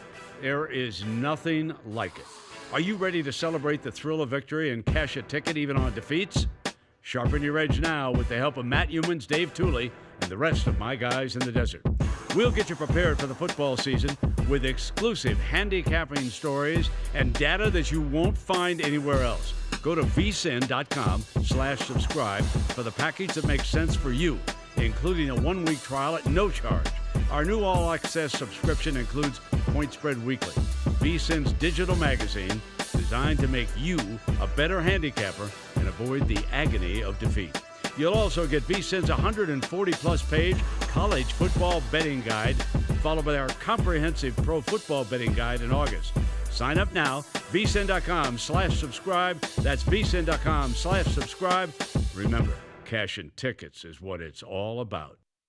Football season is fast approaching. Don't miss a moment of your favorite shows on VSiN. Subscribe now to get all our live shows plus replays of your favorites. For just $3.99 a month, you'll get access to VSiN's 24/7 stream, plus unlimited on-demand video replays of full shows and highlight clips. If you're a regular VSiN viewer, we appreciate that you've been with us throughout our early days and hope that you'll continue to support us. Your subscription will help us to expand and improve our programming as we head into the pro and college football season.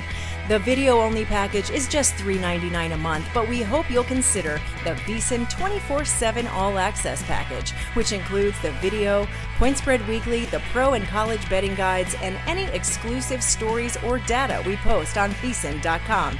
Pricing all depends on your payment schedule. There's a 7-day free trial once you sign up, so there's plenty of time to consider all your options. If you didn't catch VSiN last week, here's some of what you missed. Easy to start looking at the NBA. That's a pretty darn good lineup. Listen, care to make an early number? Yeah, well, if without at the Warriors, yeah. Well, yeah, the Warriors are gonna. 8's probably too. 8 might right there. I was thinking 9.5, 10. Double digits, maybe high. I don't know, but I don't know. I mean, it's hard to say. I think Brady's looking dog. Well, Brady, no, right? You guys are the pros. I am not an odds maker. I was going to say maybe 6. So I think it's a little light. 6 will be the first half. Yeah. But hey, listen. That's why I'm not working. I'm just looking at only been tearing it up for 15 years. Yeah. You know, I mean, but I'm not sure about. I'm like the rest of the world. I'm not sure about the rest of the lineup for the Lakers.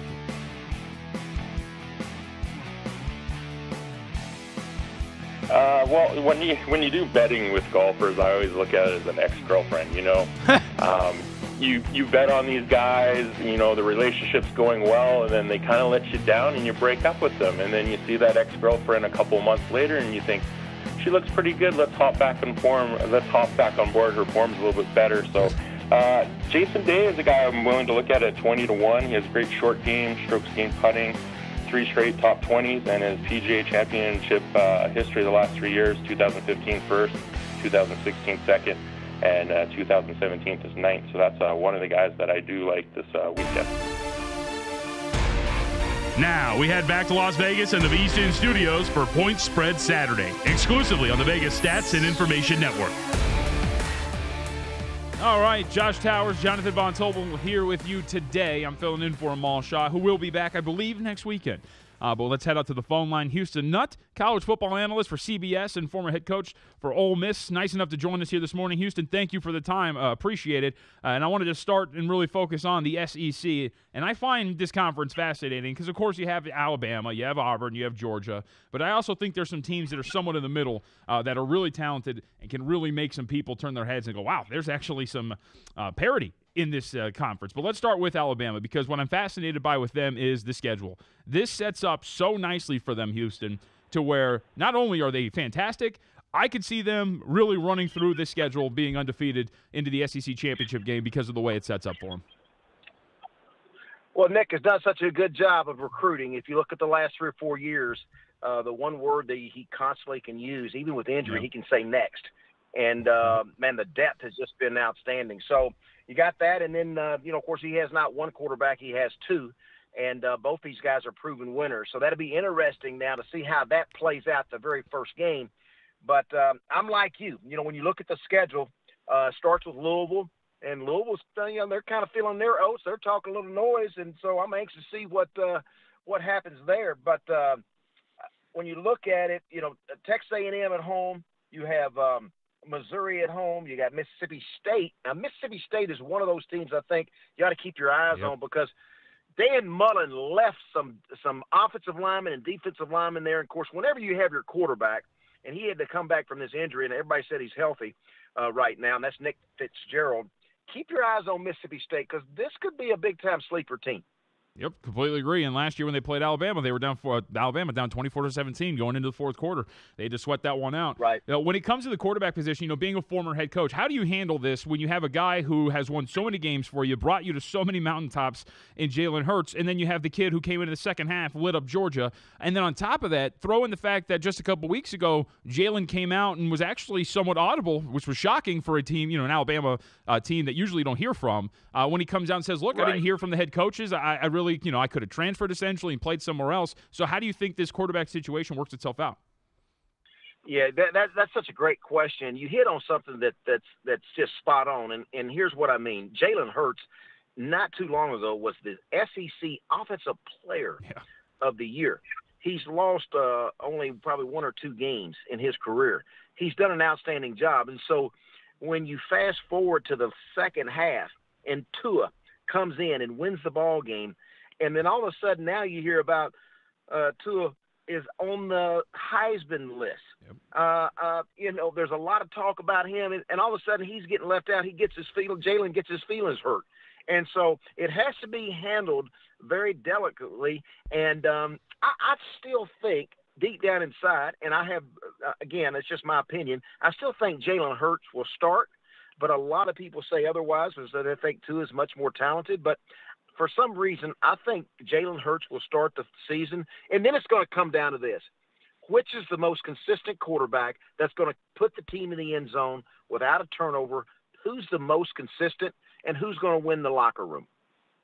Houston, do you think, because watching that second half in the national championship game, to my eyes, the Alabama changed their offense, right? When Hurts is in, it's smash mouth. They'll run it down your throat. It's going to be skewing more towards the run than it is the pass. When Tagovailoa went in there, they were spreading it out. You saw 3 wide receivers at times. He was slinging it all over the yard. So if you're playing with these 2 different guys, and I think the offense somewhat changes between the 2 of them, do you think that could lead to some trouble in terms of offensive consistency? I would probably for a lot of teams, but here's what's been so consistent. Nick Saban has won with defense and taking the ball away, outstanding special teams, and giving the offense a lot of chances. And that's why you see a lot of meat and potato. We're going to run the ball, take care of it, and then maybe play action, where it wasn't working in the championship game. And so you had to make a big-time move, and so you did spread them out. And, of course, Kirby, who's been in the meeting rooms with Saban so many years, knew the recipe and the DNA and the blueprint of Nick Saban, which is run the football and stop the run. And so all of a sudden, he puts the lefty in there, and it's a whole different offense, and things were happening. Houston Nutt with us, CBS college football analyst. By the way, Houston, we do have over here in Las Vegas odds to win the Heisman. Tua Tagovailoa is the odds-on favorite, 4-1 to win the Heisman Trophy this year. Oh my gosh! And see, that just goes back to just what we're talking about. We're talking about one half of play, and it was a big half. There's no question about it. Not going to take anything away from him, but I just think Jalen still. I think he'll get his chance, get his opportunity, and we'll see how that plays out. But that's why Jalen stepped up the microphones, as you said. We don't ever hear that much from Alabama players because Nick has it pretty much wrapped pretty tight. But Jalen kind of voiced his feelings right there. So it's going to be interesting to see how all this plays out. Houston, when he did that, when Jalen Hurts voiced his opinion to the media, if you're the head coach in that situation, do you have a problem with what he did, or do you think that maybe Saban should have handled this internally a little better? As a former quarterback, I would understand exactly what he's feeling. Feeling a little bit left out. And you go back and think, wait a minute, I've done a lot for this program. I've always done it the right way. And so he was reaching out for somebody, quarterback coach, Coach Saban, somebody come talk to me. And so I don't have a problem with that. I don't have a problem with that at all. This just seems like to me when you watch his body of work, you watch his attitude, it's always been good. And even in the second half, I watched real closely how Jalen Hurts responded after he got, hey, I'm on the bench now. He was a good teammate. So I respect that. I really do. I respect that. It's a tough situation. And remember this, Everybody loves the second-team quarterback. Yep. So let's move on and talk about a team who I think is going to be I think they're in for somewhat of a rough year in the SEC, and that would be LSU, because you look, of course, the returning personnel, not too much coming back. There's always question marks at quarterback for this team. And then you look at, we always analyze Houston with these schedules. Not only do you start the non-con with Miami, but during their schedule, you have 4 teams coming off their bye that you have to take on, which is going to be La Tech, a good team out of the CUSA, Mississippi State, which we already touched on, Alabama, and then the road trip to Arkansas. So you have 4 teams that are going to be coming off your bye week, and then you still have to take on the teams like Auburn, Florida on the road, Arkansas, who I think is going to be better as well. I feel like LSU's in for somewhat of a rough year, but what do you think the ceiling is for the Tigers? Here's what I feel about LSU. September 2nd, let's tune in. Yeah. Let's watch this game against Miami. Miami, they're wanting to make some noise. Mark Richt has it going with a lot of momentum. We're going to know a lot. What's the number one question we always get? We always talk about with LSU. Who's the quarterback? Mm-hmm. And again, we're talking about the same thing. Who's the quarterback? We know there's athletes down there, but here's what's important to me the first game, I think. Dave Aranda, the defensive coordinator, he's got to do a great job. Devin White, the big-time defensive player, they've got to be on point now. They've got to help this offense. They got to get the ball.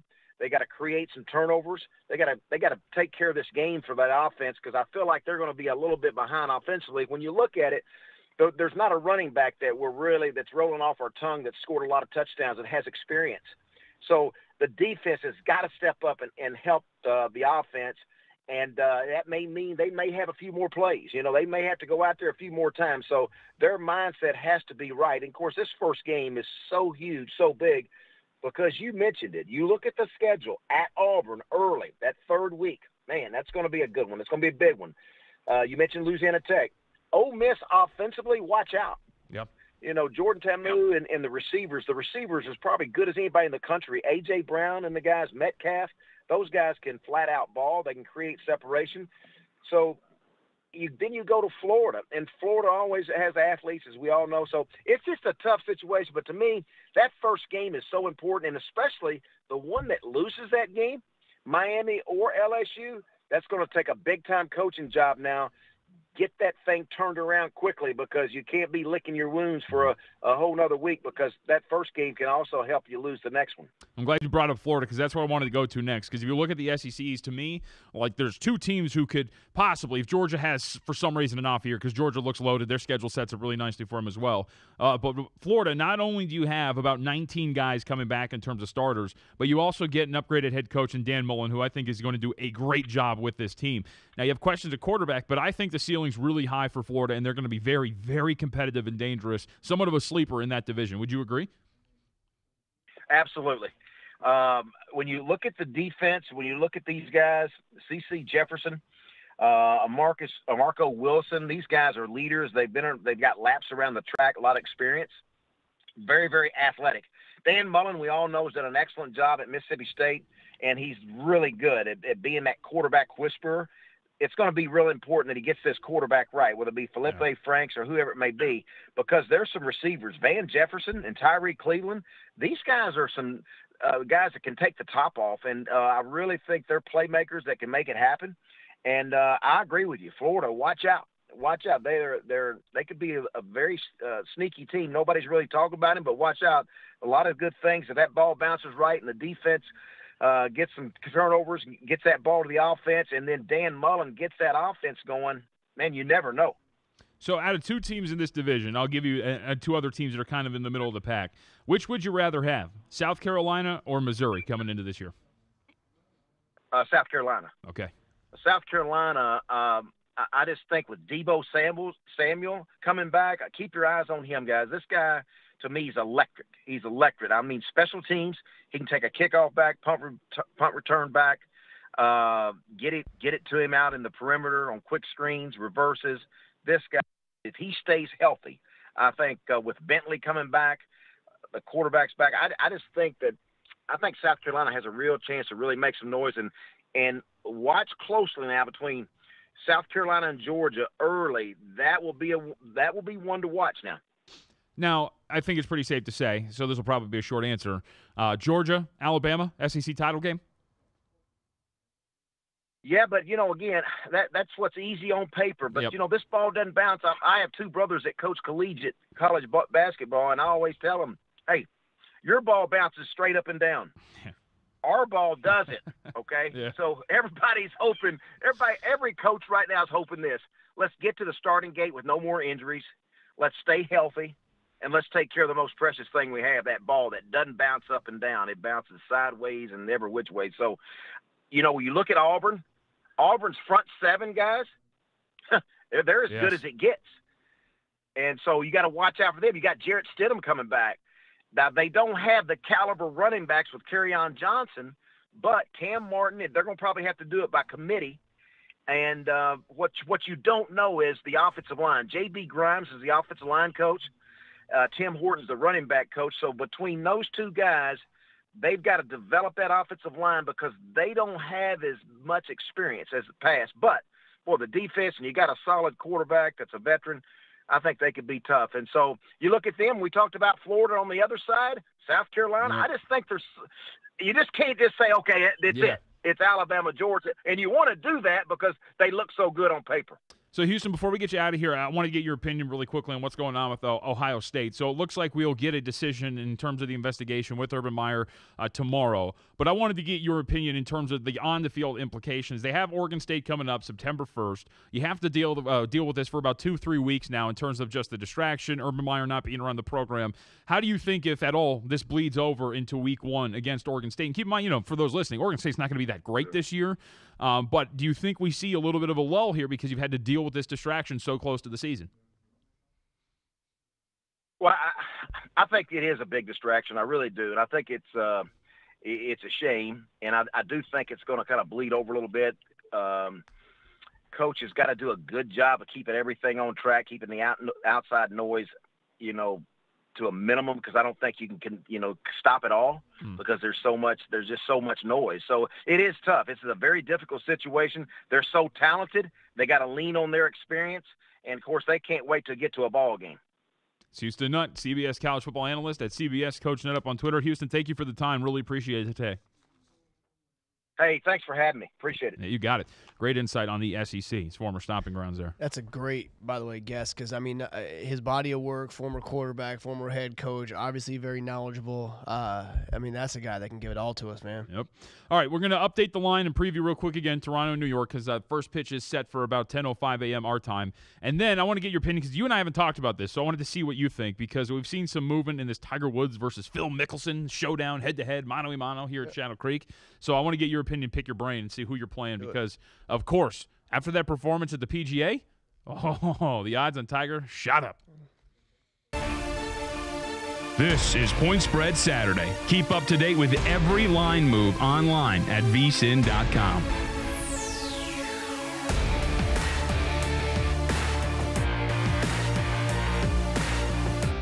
Does your company want to reach men in the prime of their lives, men with a sense of adventure and ample disposable income? Consider advertising with the Vegas Stats and Information Network. When you do, you'll be reaching a national audience that is 95% male, college-educated, between ages 25 to 54, evenly distributed, making $100,000 a year or more, and visiting Las Vegas at least once a year. VSiN Advertising delivers results because we connect with our fans in so many ways: video and radio, newsletters, social media and podcasts, email, and in person here at the South Point. That's why you are hearing and seeing more and more ads on our network. Get the same results that Quip, Harry's, and Hims are getting. Act now. The peak football advertising slots are filling up. Contact us at advertising@vsin.com. That's advertising@vsin.com. Find out how VSiN can help your business today. If you didn't catch VSiN last week, here's some of what you missed.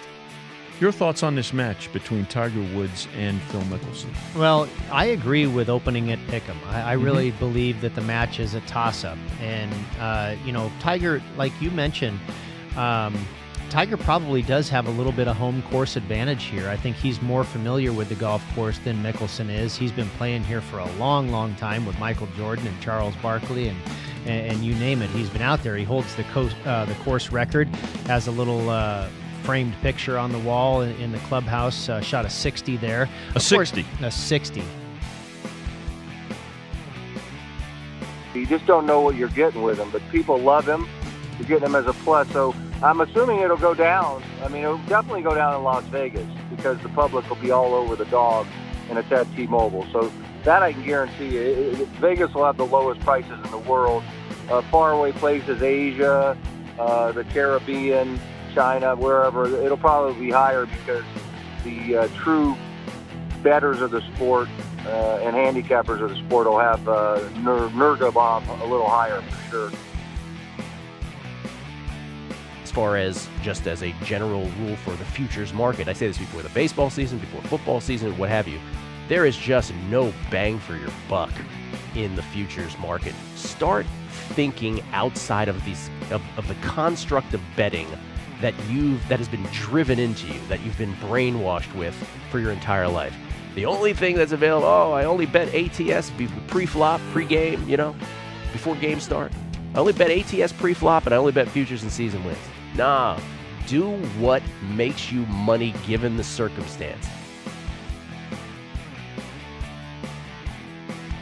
Some of these depth charts are really bad. Seattle comes to mind, Kansas City, the guys behind Cam Newton. As a former GM, when you look at some of these depth charts, how in your mind do you think that they compile some of these guys? Because for some of these quarterbacks, if they go down, it's not going to go well.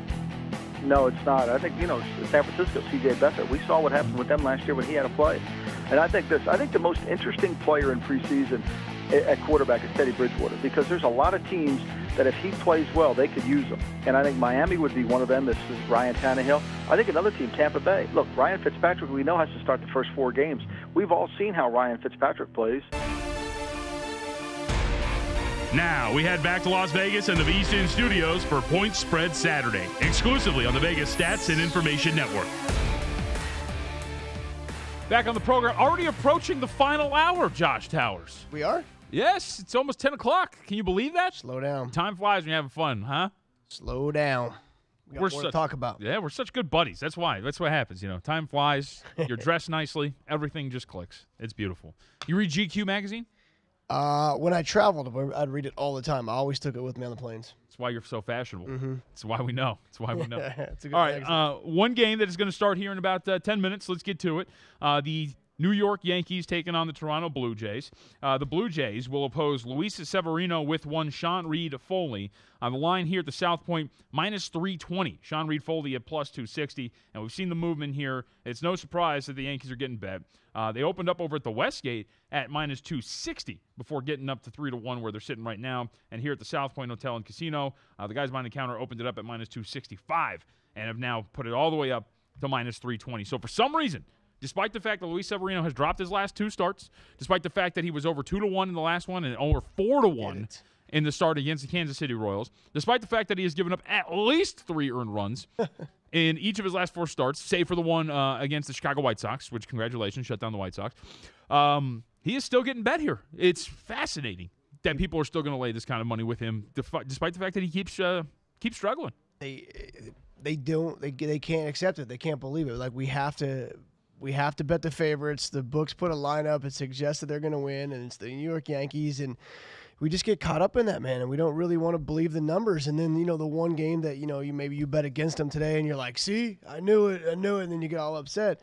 The reality is he just hasn't been pitching well. You said it, he beat the White Sox, but, he lost his last game, lost one before that, lost 3 before that, actually. Got a no decision, giving up 4 and 5 innings versus Cleveland. I mean, It's been a rough little stretch. He had a 6.58 ERA in July. He's got a 5.94 this month in August. It just really hasn't been going his way. He's not pitching deep. It's hard to back. I mean, I think that he'll have a good game today. I really do. But that doesn't mean my money's going on him at 320. And that doesn't mean I'm throwing him on a parlay, because this would be the one I'm most nervous about. Now, he has the luxury of facing a Blue Jays team who blew the game yesterday, and Sean Reed-Foley making his second start, 22-year-old kid, at Yankee Stadium, which is obviously a tough place to go ahead and do that at. But I still can't back Severino. Listen, when you're not going well, it doesn't matter who you face. It doesn't matter what you and I think, if the offense is great or good or bad, and it doesn't matter. They hit. When you're struggling, the ball gets to home plate. It doesn't get through home plate no more. My thoughts stay on the mound. They don't transfer over to home plate where the ball needs to have its action. And so it's like sitting a ball on tee and getting turned around. Mm-hmm. Tough. I can't. no matter what I think about today's game, I can't back them. And if you want to go a different route and get a cheaper price, lay the 1.5.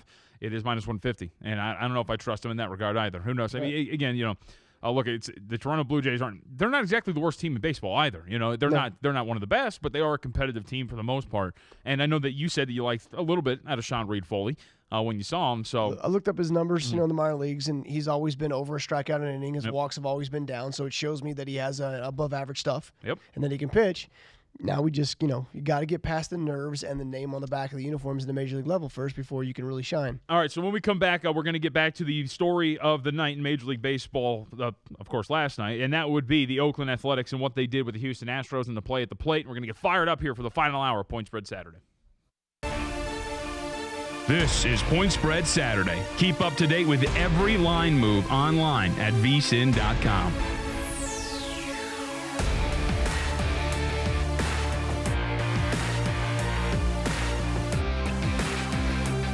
I'm Brent Musburger, reminding you that the football betting season is here.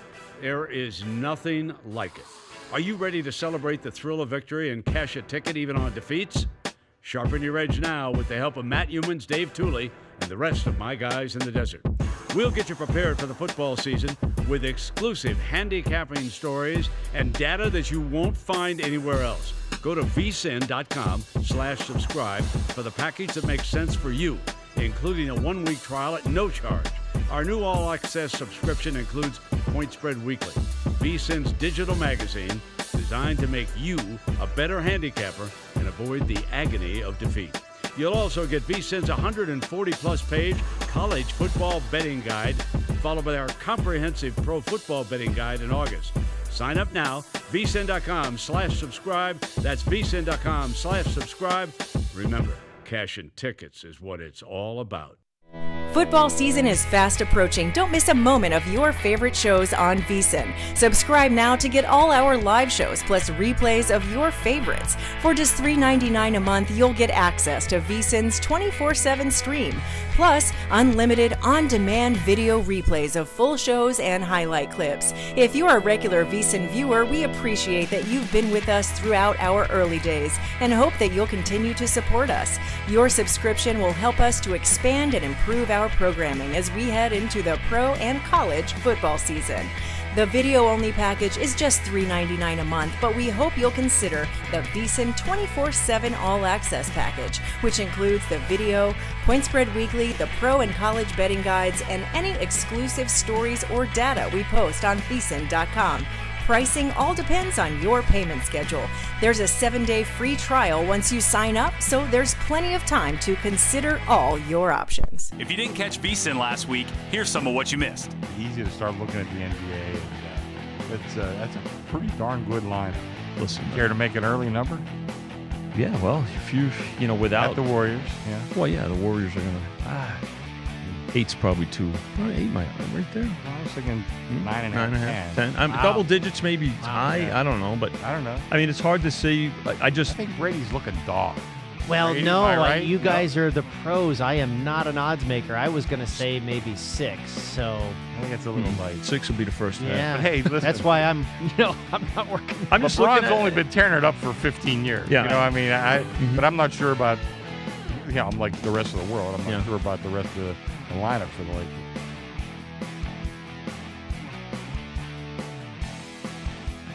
Well, when you do betting with golfers, I always look at it as an ex-girlfriend. You bet on these guys. The relationship's going well, and then they kind of let you down, and you break up with them, and then you see that ex-girlfriend a couple months later, and you think she looks pretty good. Let's hop back on board. Her form's a little bit better. So Jason Day is a guy I'm willing to look at 20-1. He has great short game, strokes gained putting, 3 straight top 20s, and his PGA Championship history the last 3 years: 2015 first, 2016 second, and 2017 is ninth. So that's one of the guys that I do like this week. Sports fans, get ready for a fast-paced, comprehensive preview of the day in sports with a twist. It's Point Spread Saturday, the only show that checks in on books around Las Vegas to get you the latest line updates, totals, and more. Now, live from Las Vegas at the bustling South Point Sportsbook, it's Point Spread Saturday. It bustles more and more. Yes, it does. You can Well, you can't really see. I can move here. Check that out. Yeah, you see that? There's more people in the South Point Sportsbook. I'm Jonathan Von Tobel, filling in for Amal Shaw. You can check out the shot if you're watching up on VSiN.com. There we go. It bustles. It bustles more and more every single time. That guy in a gray shirt, he's got a winner in his pocket. All right, let's do this. I think he's asking, who put up the Yankees game when you get a shot, Greg? When you get a chance for one Josh Towers? Or the football game as well. Or the football game. That's a great point. We have a football game about to kick off, too. That's why we're starting to bustle. And you see this, Yankees, minus 320. Sean Reed-Foley and the Blue Jays, plus 260. Now, look. Do you have any interest in betting that game? I mean, Which one? The Yankee-Blue Jay game. No, not at all. The Blue Jays don't go the 1.5 at plus money, nothing. No. Yeah, what was the total again? I might have missed that. Looks like about 8.5, 9. 9. Okay, went to 9. Over minus 120. So it looks like it'll close with the Yankees minus 320 here at the South Point with first pitch a couple minutes So it would away. suggest that they think that Severino's still going to give up runs. Yeah, or they're going to knock around Sean Reed. Just get him. Yeah, regardless. And it is Yankee Stadium, so it is an offensive-friendly park.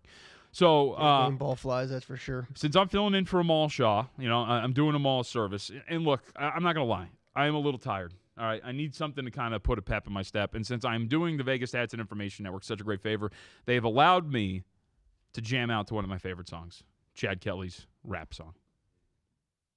Watch how I touch down, Chad Kelly. Oh, you love this. The field is going down, Chad Kelly. Number one QB, Chad Kelly. The defense ain't seeing me, Chad Kelly. Now, watch how I touch down. The only problem with this song now is that he is now the number 2 QB for the Denver Broncos because he got promoted from the number 3 spot. Regardless, Chad Kelly, former Ole Miss quarterback, is a musical artist. I need to hear him go at it for a few seconds, not just spit a couple bars. Yeah, I need to hear that for a little bit because I actually didn't mind what I heard, but I need to get a little bit deeper. I need him to come out with another song. Yeah, we need something other than like 3 words over and over again is what you're saying. Yeah. By the way, little known fact, Brent Musburger actually really liked that song the first time we played it for him.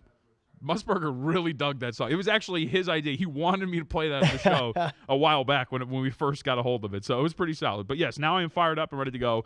We can get to. Let's go back to this Yankee game real quick. Okay, I'm looking at the Blue Jays lineup and it's not good. And Billy McKinney is leading off, who has about 2 at bats with the Yankees in the big leagues. First round pick a few years ago, didn't do anything. Got traded to the Yanks, didn't do anything. For some reason, the Blue Jays felt like they needed this kid. I think in the Hap deal. Bad decision. Yankees were very happy to get rid of him. He's leading off. Granderson's back to hitting third. It's going to take a very bad day for Severino, is what I'm saying. Okay. Which team are they celebrating right now? It looks like the Yankees are actually. Is it the 98? Yeah, it might be. Yeah, they're celebrating some championship team. One of the many that they have. Yeah, it is. Yeah, it definitely is. It's the 98 team. Look at Strawberry. It's my favorite of all time. Yep. That's who I wanted to be when I was a kid. It's an emotionally charged day in the Bronx. And then Bernie we saw Williams. this just last week. Vlad Guerrero night, Angel Stadium. A's come out to a 3-0 lead. Angels storm back. Vlad Guerrero night. Some of these nights give you that inspirational pep that you need. Kind of like how Chad Kelly. This happens a lot. Look at Rabu. Yeah. Oh yeah. Sad story. It is. So let's go back to last night in Major League Baseball because I think this is the story that we have to watch, and especially today with this series continuing between the Athletics and the Astros. So the walk-off winner yesterday for the Oakland Athletics, Matt Olson, which, by the way, it's going to get buried. Olson with a fantastic home run. Yeah, off a lefty. To walk this one on. Yep, lefty on lefty, and he decides to take that one deep. No issues whatsoever, which, by the way, also, as you see this, plus 131 you cash with the Oakland Athletics. One of my favorite batting stances right now in Major League Baseball. Matt Olson with the bat all the way out here. And it looks like he's kind of like a little weird and timid. Comes underneath the total of 8. But what gets you on this play, so you have Liriano on first. It is a double hit. He makes his way, Liriano does, from first all the way to home. The relay was fantastic from the outfield to Carlos Correa, who zinged it to Martin Maldonado at the plate. There's a play at the plate. He is ruled out, Liriano. He is ruled out at home. And, of course, since you're the Oakland Athletics, it's a very important game within your division. You have to go ahead, and it's the bottom of the 9th inning. Let's review this. You got to ask for the review. They review it automatically? No, in the 9th? I don't know. Okay. I don't know if it's like the NFL. Either way, you're going to challenge. Yeah, either way, it's going to be challenged because you have to see what's going on. So and like we heard, and we're going to hear from AJ Hinch here in a second, whether it's going to be interference at third base, whether it'll be that he's covering the plate, whatever it is, you got to challenge it so maybe you can get something done. But you watch the replay over and over and over and over again. There is no distinct view that shows you that the runner was absolutely safe. And if you are listening and you're saying that there was, you saw something we didn't see. Yeah, and I don't think a lot of people saw it. But regardless, the key here is that it was called out on the field, which means you have to have undisputable evidence to really overturn that call. They, of course, review it, come back, say, actually, no, he was safe, which is huge because now you go on to win the game in walk-off fashion. You go to within a 3-game deficit in the division if you lost that game to now you're 1 game back behind the Houston Astros. That's huge. And it could ultimately decide whether they win this division or not. It could have, the officials could have handed the division to the Oakland Athletics in the long run. Now let's hear from A.J. Hinch after the game talking about not only his vantage point, but how he thought, like, look, I didn't see how they overturned it. On the field, you never know what the play is going to be, and we're not close enough here to have have an angle. So when the play was over with, I went out to see what they exactly turned over. Was it they were Maldonado in front of the plate? Was it obstruction? Was it what the play was? They said it was a safe out after the game. I go and look at the play, and obviously from my vantage point, I'm not going to see an angle that shows his hand on the plate and the tag not on him. So I'm sure if they look at the same replay, they see it differently, but I don't see the angle. So we're not privy to what exactly they saw to overturn it. They gave us the rule, and they were back in the game. Completely agree. Don't know how you overturn it. No, at all. And there's nothing he can do. That's what's unfortunate. There's nothing he can do. It just overshadowed a really good baseball game. It's unfortunate, but, let's hope that nothing shady comes out. Honestly, I really want to believe that Major League Baseball had an angle that they saw that they definitively thought he was safe. Yeah, and look, and this is now just in the long run. The last 5 out of the last 4 games, the Houston Astros have lost, 4 out of the last 5 games, they have lost to the Oakland Athletics. Yeah. And Oakland has been a good-sized underdog in all of them. You go back to that 4-game home set back in July, where it was the 9th, 10th, 11th, and 12th. Taking on Oakland. They took 1 out of those 4 games. Could have been a 4-game sweep by Oakland, but Oakland was 2-1, 2-1, 2-1, and plus 190 in that series, taking 3 out of 4. And then at plus 130, just last night, they got the win. And if you're watching at VSiN.com, maybe we'll have the graphic for you here in a second. But this has been an issue for them, last 5 against Oakland. Well, they're 26 above 500, and I promise you, if you bet on them all year, you're down money. Yeah. There's a lot of big dogs, man, and they've lost a lot. But this is crunch time. Oakland's proved to everybody that they're as good as anybody in baseball. This is, this is your division rivalry games. Now we're trying to make a postseason. And these lines you got to set, but they're not this lopsided when what's at stake now and what time of year we're in. These are all competitive baseball games. Yep. So let's take a look at some of the games that are actually going to come up here. So we'll move on because we do have a lot of games to get to at this point. And we'll start with Miami at Washington if you want to go there. The Nationals had their way with their opponent last night in the Miami Marlins, and now they're taking them on today. Minus 190, plus 175. Wei-Yin Chen, my guy, on the hill, total 9.5. But here's the issue. Wei-Yin Chen's my guy when he's in Miami. Today, he's in our nation's capital, which is, last check, not Miami. I do not trust him at this point. An ERA of over 10 when he hits the road, but a sub-2 ERA when he pitches at home. That's like a head case, right? You're a former pitcher. How do you have splits like that? The splits like that are crazy. Like those. I can understand like a run difference or maybe 2. Especially if you pitch at a friendly or a pitcher-friendly park or something like he does. But to have a essentially 9-run difference in your ERA, that's insane. It is crazy to have that big of a split. It's crazy. Here, let me look at his splits real quick because he's 1-6 with a 10.27 on the road. 9 starts, 3-3 with a 2.05 and 10 starts. So it's not like he had 2 games and he got rocked. These are even splits. Chen's just not getting it done. And so, tread lightly, 350 average against on the road. It's not where you want to be. And then we have Jeffrey Rodriguez filling in for Tommy Malone. I don't know what happened to T, but he's out today. August 7th was Rodriguez's last appearance, 5 innings, 3 runs. But in his previous starts, 5-6, 4-4, 5-5, he hasn't got it done. So as a starter, he really just 1 out of 4. So I'm not sure where you want to go.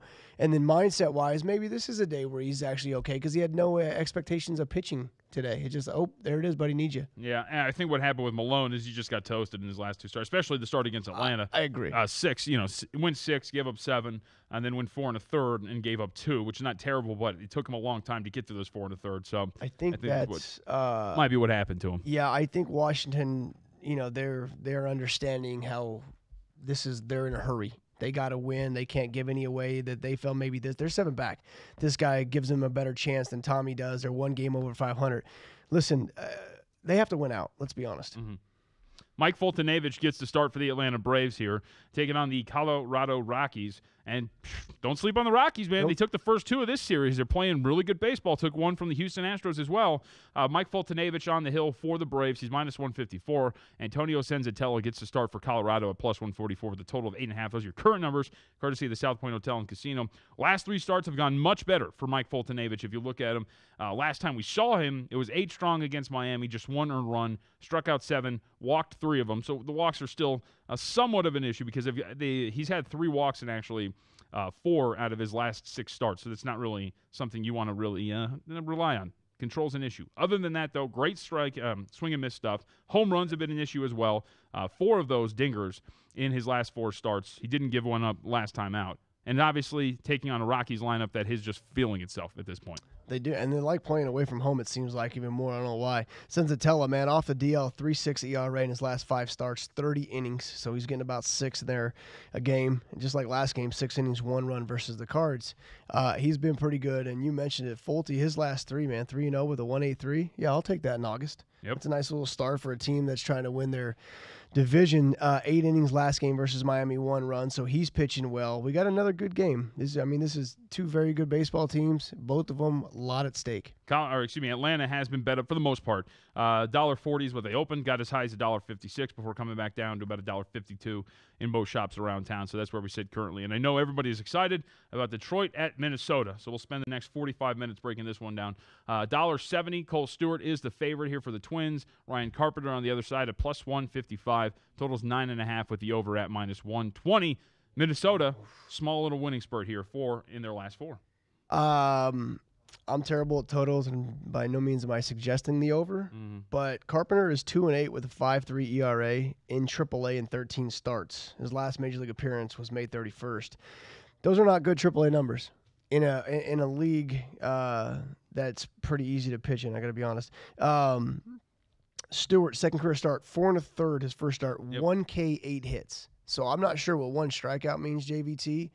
But that means that you got to be perfect with your control if that's all you're going to do. Yeah, and at AAA too, and he spent time this year at AA and AAA. Cole did 40 2/3 innings at AAA. He doesn't have great strikeout numbers. He got a 664 Ks per 9, so he's not exactly the guy who's going to blow fastballs right by you. So these guys got to locate, yeah. Yeah, exactly. And actually, his swinging strike rate, you mentioned like the 1 strikeout, his swinging strike rate in the game, the one that we saw in 4 1/3, just 2.7%. So wasn't really good for him. He did not miss a lot of bats.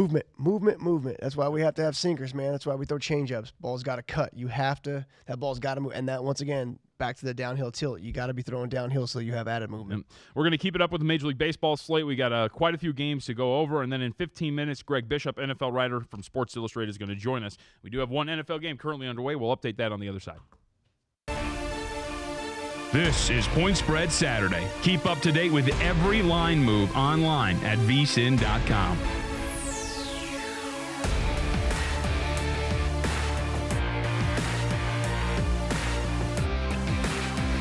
I'm Brent Musburger, reminding you that the football betting season is here. There is nothing like it. Are you ready to celebrate the thrill of victory and cash a ticket even on defeats? Sharpen your edge now with the help of Matt Humans, Dave Tooley, and the rest of my guys in the desert.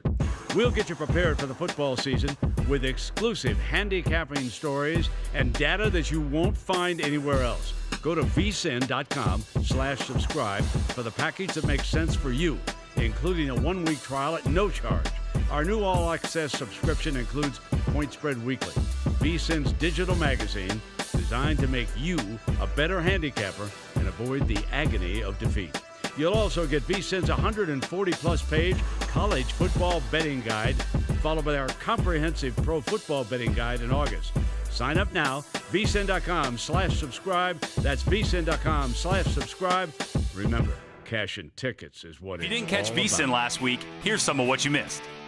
Your thoughts on this match between Tiger Woods and Phil Mickelson? Well, I agree with opening at Pick'em. I really believe that the match is a toss-up. And, Tiger, like you mentioned, Tiger probably does have a little bit of home course advantage here. I think he's more familiar with the golf course than Mickelson is. He's been playing here for a long, long time with Michael Jordan and Charles Barkley and you name it. He's been out there. He holds the course record, has a little framed picture on the wall in the clubhouse, shot a 60 there. A 60? A 60.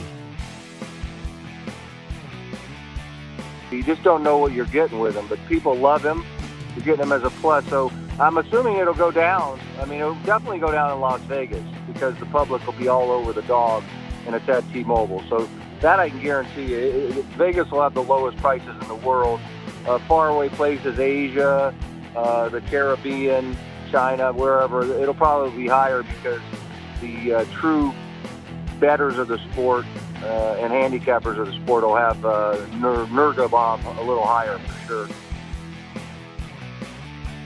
As far as just as a general rule for the futures market, I say this before the baseball season, before football season, what have you, there is just no bang for your buck in the futures market. Start thinking outside of of the construct of betting that has been driven into you, that you've been brainwashed with for your entire life. The only thing that's available, I only bet ATS pre-flop, pre-game, before games start. I only bet ATS pre-flop and I only bet futures and season wins. Nah, do what makes you money given the circumstance. Some of these depth charts are really bad. Seattle comes to mind, Kansas City, the guys behind Cam Newton. As a former GM, when you look at some of these depth charts, how in your mind do you think that they compile some of these guys? Because for some of these quarterbacks, if they go down, it's not going to go well. No, it's not. I think, San Francisco, C.J. Beathard, we saw what happened with them last year when he had a play. And I think the most interesting player in preseason at quarterback is Teddy Bridgewater, because there's a lot of teams that if he plays well, they could use him. And I think Miami would be one of them. This is Ryan Tannehill. I think another team, Tampa Bay. Look, Ryan Fitzpatrick, we know, has to start the first 4 games. We've all seen how Ryan Fitzpatrick plays. Now, we head back to Las Vegas and the VSiN studios for Point Spread Saturday, exclusively on the Vegas Stats and Information Network. Between the Sidelines, coming up next year on the Vegas Stats and Information Network, an hour of pro football pontification, and we do have our team in the NFC West to preview. Los Angeles Rams today, correct? Greg Hoops Peterson? Yes, sir, the L.A. Rams. Thank you very much. I appreciate your hard work. Kansas City at Chicago, first up on the Major League Baseball slate. Covey gets the start for the Chicago White Sox, and to call him a dumpster fire would be kind. He is a $1.25 favorite, plus 115 on the other side with Brad Keller, total of 9.5. 6 earned runs for Covey in 2 2/3 work. That was against the Cleveland Indians. He had back-to-back starts where he gave up 4 earned runs. That was against the Yankees and the Royals. And then against my Halos, he coughed up another 6 earned runs with 2 total dongs in that one. It has not gone well for Covey at all whatsoever, which amazes me, because if you look at this, if he is favored in this spot, I get you're at home, but what is happening? He's $1.26. No business being favored. 0. He's 1-8 in his last 10 starts. Renteria is committed to keeping Covey in the rotation, even after his last start versus the Indians. Listen, the guy doesn't strike you out, and he walks a lot of guys. I just don't understand. He's got a 6 ERA on the season. I think Renteria is just going to let these guys take their lumps all year and hope that it works out for a positive into the offseason for next year. Keller, dude, this dude's been really good, man. I mean, he's the dude, obviously, we talked about where he was on the winning side of that Severino, but he's been fantastic all year. He was a great reliever. Then they turned him into a starter. 7 innings, 1 run last game, 2 quality starts out of his 3 this month. He's 3-1 at home. I've been a big fan of this kid all year, and he's really has yet to, prove me wrong. He's the one bright spot, maybe the second bright spot for KC on the season. Like, I like this kid. They should be, in my opinion, the Royals should be favored. I haven't looked at too much of the team stats, but if we're comparing pitching here, Keller for sure, and definitely first 5. And to add on to it, Dylan Covey has allowed 4 earned runs or more in 9 of his last 10 starts. Okay, so there's that. So we got a royal first 5 player. Yeah, and you were gonna lay $1.20 with them. I get that they're at home, but I don't get it. Opened up $1.22. Not a huge move to $1.26, but still, if you're laying a price with a guy like that, and there's been money coming in on the under too. Which 4 runs or more in 9 of his last 10. Yeah. Yep.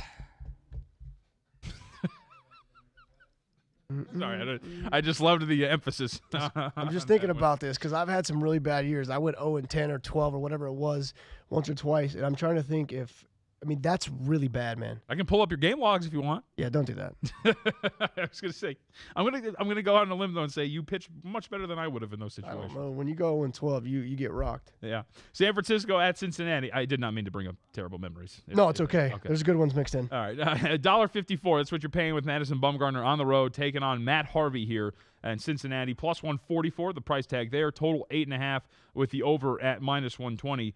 Matt Harvey, recent form, at least last time out, 7 strong innings against the Diamondbacks. Just 2 earned runs. Yep. Did give up a long shot, which, by the way, it's 4 straight games in which he's given up a home run. And for him, too, Harvey's really been boom or bust for the most part. So you see the 7 innings, 2 earned runs against Arizona. That followed up a performance at Washington in which he coughed up 5 earned runs over 4 innings. Before that, it was Philadelphia in which he went 5 and only gave up 2. And then he got coughed up for 9 again, or 8 against Pittsburgh. So it's really been up and down for Harvey. And do you want to trust him that he's going to remain up after a good start? Well, listen, first time all year he's gone 7 innings. So we're definitely seeing a tick in the right direction for Matt Harvey since he left the Mets. You said home runs are a problem for him. They're a big, big problem. He likes to give up home runs, and he likes to give up a lot of them. So he's got to keep that down. Bumgarner, 2-1, 3.79 in his career at Great America Ballpark. Here's what I was talking about. Since the beginning of 2017, the Giants are 10-20 in his starts. 10-20 in Madison Bumgarner starts since the beginning of last season. Interesting. That's not what you would expect from, obviously they're number one of the better pitchers supposedly in the game. I like him. Notoriously, especially last year, he was not getting a lot of run support, which was a little odd. Yes. Because when he was on the hill. But you look at some of the metrics for him, too. So he's got the 271 earned run. His expected fielding independent is 435. Like, we've talked about him a couple times in terms of, like, the diminished velocity. We brought that up last time you and I were here on the weekend. There's a little diminished velocity with him. His strikeouts are down this year. They're the lowest it's been, I think, actually, in his career. Going back all the way to 2010, his Ks per 9 is the lowest it's been for a long time. So he's not getting the bats to swing and miss as much. And his swinging strike rate this year is 9.3%, which is the lowest it's been since that 2010 year. Yeah, so 2017 he had 17 starts. Obviously, he has 13 starts this year. 30 starts, which is less than a full season because, the years before, 34, 32, 33, 31, 32, 33. So a lot of full seasons where he hasn't missed any time. 1, 2, 3, 4, 5, 6 straight 200-inning-plus seasons. So the injuries have been a problem for him, obviously. The fluke and then the on-field. He's got to get back into rhythm. You have to pitch every 5 days. You have to have your bullpens, your workouts, your runnings. It can't be interrupted with anything, and he hasn't had that lately. So there's the decrease in velocity and the struggles with, the stuff that we're not accustomed to out of him. But, man, as much as I love Bum, it's tough. I mean, he even dealt the other day. He had 8 innings. I wish they would have left him in. No, I didn't know the bullpen was going to blow it, but the way he was pitching, you felt pretty confident. And then, it was a 1-0 game. I think they lose 2-1. So it's tough. It's tough back in Bum, man. Yep. All right, we move on to Tampa Bay taking on the Boston Red Sox here. And you have Glasnow on the hill for the Tampa Bay Rays making his 4th start. He has been really, really good since coming over. He's plus 190, minus 220 is what you're laying with David Price and the Sox. But he has not given up more than 1 earned run in all 3 of his starts. And, in fact, he gave up 1 earned run in each of his 3 starts. That's Glasnow as a Tampa Bay Ray. He's been really solid, and his innings have gone up each time. 3 the first time out, 4 the second time, and 5 the next time. So it did take him 79 pitches to get through 5, but still, he is going to go out there, and he has been pitching very, very well. And he's another guy who the metrics lean a little bit towards in terms of like a solid pitcher, despite the fact that with Pittsburgh, it wasn't the greatest. His ERA was over 4. Yeah, well, a little different now, right? I mean, 2.25 ERA with the Rays, 20 strikeouts in 12 innings. I mean, once again, when you see numbers like that, it tells you how just electric this kid's stuff is. Like, it's unbelievable. Not going to pitch deep. He can't. He's not going to go deep at all. He just, he hasn't been stretched out, and I don't think that Tampa Bay is – I don't think they have any intention of stretching him out the last month and a half of the season. I think that they like what they got in this young man, and so they're just going to give him his work, get him comfortable, and get him ready for next year. David Price, 3-0 with the 164 over his last 5. He's been dealing 3 good, 1 bad versus the Rays this year. The 3 good have been really good. So, he's got a lot of success versus his old team. These are teams in games that he likes to step up for. Lower scoring game, maybe, to me. 8.5, maybe a peek at the under. Okay. I would actually lean that way, and maybe if you want to take a shot at like the first 5 under, considering that that Glasnow's not going to go deep. Yeah, good call on that, too. I like him. Moving on, Milwaukee at St. Louis. Huge series here between these two in terms of the NL Central and the wild card, too. The Cardinals will send out Miles Mikolas. He is minus 142. On the other side, it is Wade Miley at $1.32 is what you're getting back. I am fascinated by Wade Miley because if you look at what he's done thus far, pure basic statistics, 40 in the third, 223 in terms of his earned run. You look at his expected fielding independent, though, it's nearly 5. It's 482. So at some point, maybe you would expect a little bit of regression here, but he keeps making it work. And the best part is he's limiting home runs. He's got a 0.45 home runs per 9. Home run to fly ball is really solid. He's keeping the ball down, and his ground ball rate's really good, too. And he's plus 132 here with the Brew Crew. JVT, when I see guys like Miley, 2 or fewer runs in 7 of his 8 starts, 3 earned runs in his other game. So 3 or less in every game this year. He's obviously having success once he got back from being hurt. When I think of Miley, I think of Baltimore. I think of all these guys that were in Baltimore that didn't do well, that got rocked, left, and now they're finding a little bit of success other places.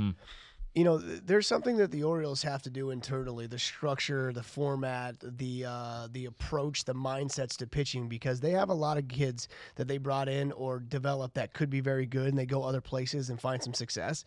Because to do that at this ballpark, it's tough. This is a hitter-friendly park.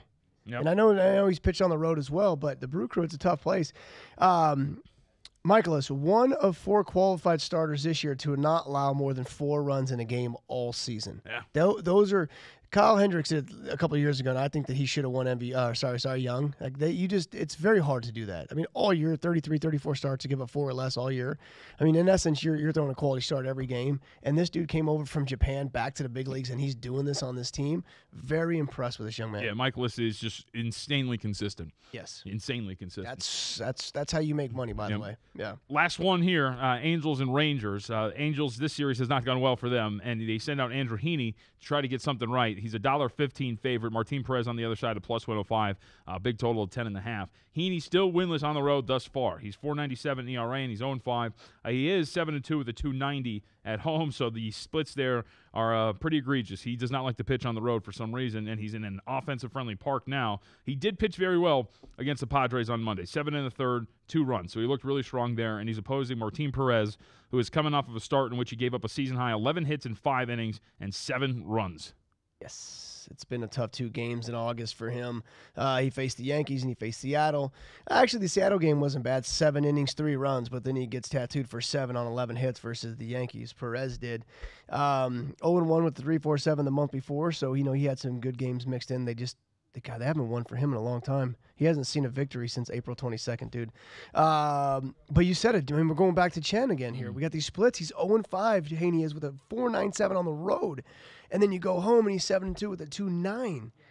Man, last road win. How about this? Last road win. Now, I know that he hasn't been an everyday Major League Baseball player for a long time, but his last road win, September 2nd, 2015. Yeah. I got to think that was probably more of a Major League debut type thing. Well, and he's also dealt with injuries that have kept him out too. But yeah, yes. It's been a while. By the way, I was watching this Vikings game. Blake Bortles just threw a disgusting pick. The Vikings up 3-0 already, and they get the ball in Jacksonville territory to start this drive. He do what he got to do. Right? Is that what he said? Bortles do what he got to do? I think that's... Oh, you're doing Ramsey. I'm doing Ramsey. Okay, I was like, what's happening? I think what Ramsey's saying is you smell something burning? You okay? At 22 was the only guy right there, so you might as well throw it to him. And they're only down 3, so they're still in the game. So, yes, that's what he's basically alluding to. He do what he got to do, yeah. Just like he said about Tom Brady, he don't suck. All right, we'll take our break. Speaking of the National Football League, Greg Bishop is going to join us on the other side, NFL writer for Sports Illustrated. This is Point Spread Saturday. Keep up to date with every line move online at VSiN.com. Hey, it's Jonathan Von Tobel, and in order to bring you the sports information you hear every single day, I spend hours at my desk sitting in an old, uncomfortable Couch. Yes, that's true. I live in a small apartment, and I cannot afford a chair, at least until now, because the studio said they were upgrading me to an X chair, and I've been trying it out. Before, I was really excited, a little skeptical, because I kind of hated sitting on my couch and doing work, and I didn't really think a chair could make that much of a difference. The answer, though, is it does. Can't believe the difference in comfort and productivity since switching over to the X chair. It's really stylish and modern, really brings the room together. When I have company over, I'm not embarrassed by it at all. And it's more than just good looks, though, kind of like Josh Towers here. It actually molds itself to your body, giving you ideal posture, meaning more energy, better concentration, and more productivity than ever. Once you feel the difference, you'll understand. So if you're skeptical like I was, take the 30-day, that's a whole month, by the way, no questions asked, guarantee of complete satisfaction to feel it for yourself. Go to xchairvegas.com right now, and you'll get $100 off. Cool, crisp C-note off. That's xchairvegas.com or call 1-844-4XChair. And if you check it out online at xchairvegas.com and use the code VegasFootrest, you'll also get a free footrest at xchairvegas.com. Football season is fast approaching. Don't miss a moment of your favorite shows on VSiN. Subscribe now to get all our live shows plus replays of your favorites. For just $3.99 a month, you'll get access to VSiN's 24/7 stream, plus unlimited on-demand video replays of full shows and highlight clips. If you're a regular VSiN viewer, we appreciate that you've been with us throughout our early days and hope that you'll continue to support us. Your subscription will help us to expand and improve our programming as we head into the pro and college football season. The video-only package is just $3.99 a month, but we hope you'll consider the VSiN 24/7 All-Access package, which includes the video, Point Spread Weekly, the pro and college betting guides, and any exclusive stories or data we post on VSiN.com. Pricing all depends on your payment schedule. There's a 7-day free trial once you sign up, so there's plenty of time to consider all your options. If you didn't catch VSiN last week, here's some of what you missed. Easy to start looking at the NBA. And, that's a pretty darn good lineup. Listen, care to make an early number? Yeah, well, if without at the Warriors, yeah. Well, yeah, the Warriors are gonna. 8's probably too. 8 might right there. I was thinking 9.5, 10. Double digits, maybe high. I don't know, but I don't know. I mean, it's hard to say. I think Brady's looking dog. Well, Brady, no, right? You guys are the pros. I am not an odds maker. I was going to say maybe 6. So I think it's a little light. 6 will be the first. Yeah, but hey, listen, that's why I'm not working. I'm just LeBron's only been tearing it up for 15 years. Yeah, you know, I mean, but I'm not sure about. I'm like the rest of the world. I'm not sure about the rest of the lineup for the Lakers.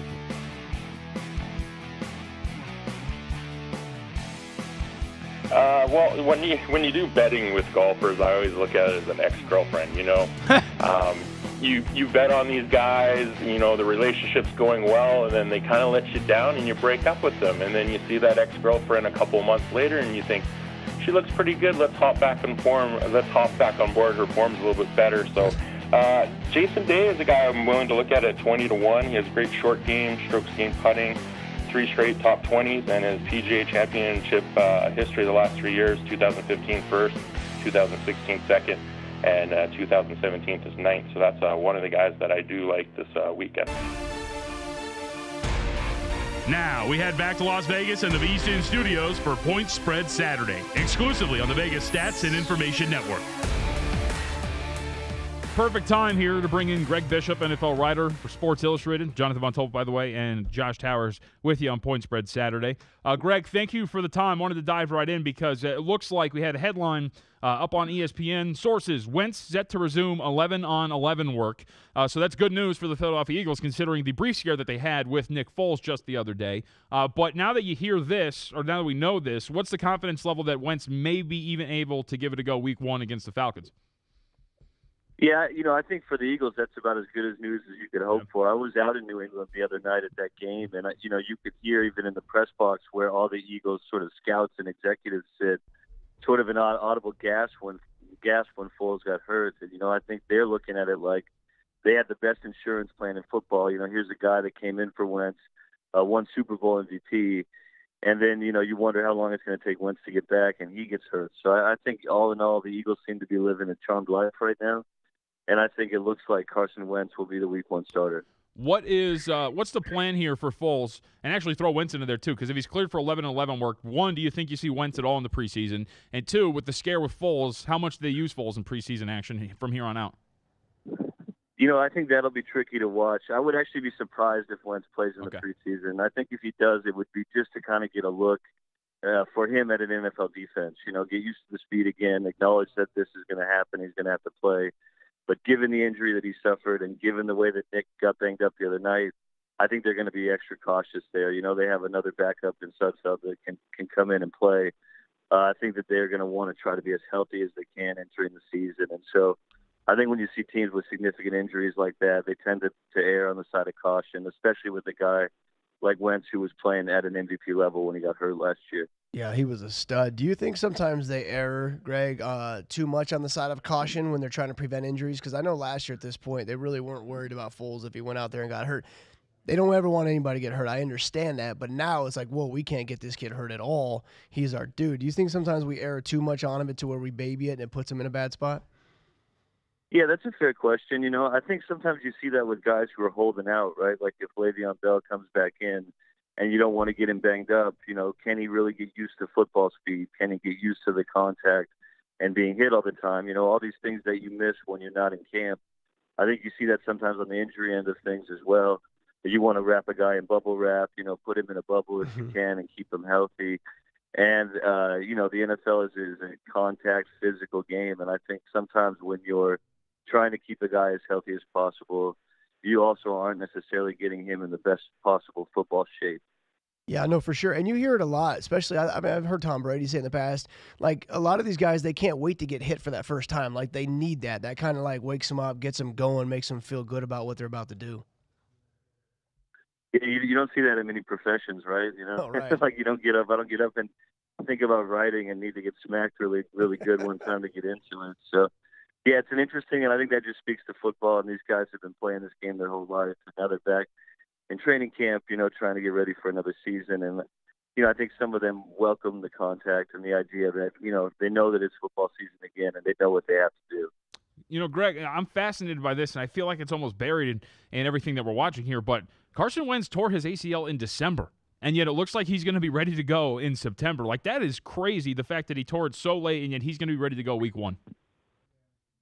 I feel like all these guys are Adrian Peterson royalties, right? Like, you sort of change the paradigm and how we look at ACL injuries and how quickly you can come back from them. I have a piece in the magazine next week on Deshaun Watson, who also got hurt, sort of toward the end of the year after that great 7-game stretch he had. And, he wanted to be back in 6 months because his tear was pretty clean. And so I think what you see is advances in medical technology. I think you've also seen a change there in mindset, where guys not only look at ACLs as something they can come back from more quickly, but they see guys who have done it and played like Peterson did at such a high level. And so, like we were saying earlier, I would be surprised if the Eagles were as cautious as possible with Wentz, even if that means delaying him, at the start of the season in terms of not playing the first game or two. But I think we've also seen a lot of advances lately in terms of what they can do to repair an ACL. And now it seems like it's more of a 6 or 7 month injury if it's clean rather than a 9-month one. Greg Bishop with the Sports Illustrated NFL writer at Greg Bishop SI up on Twitter.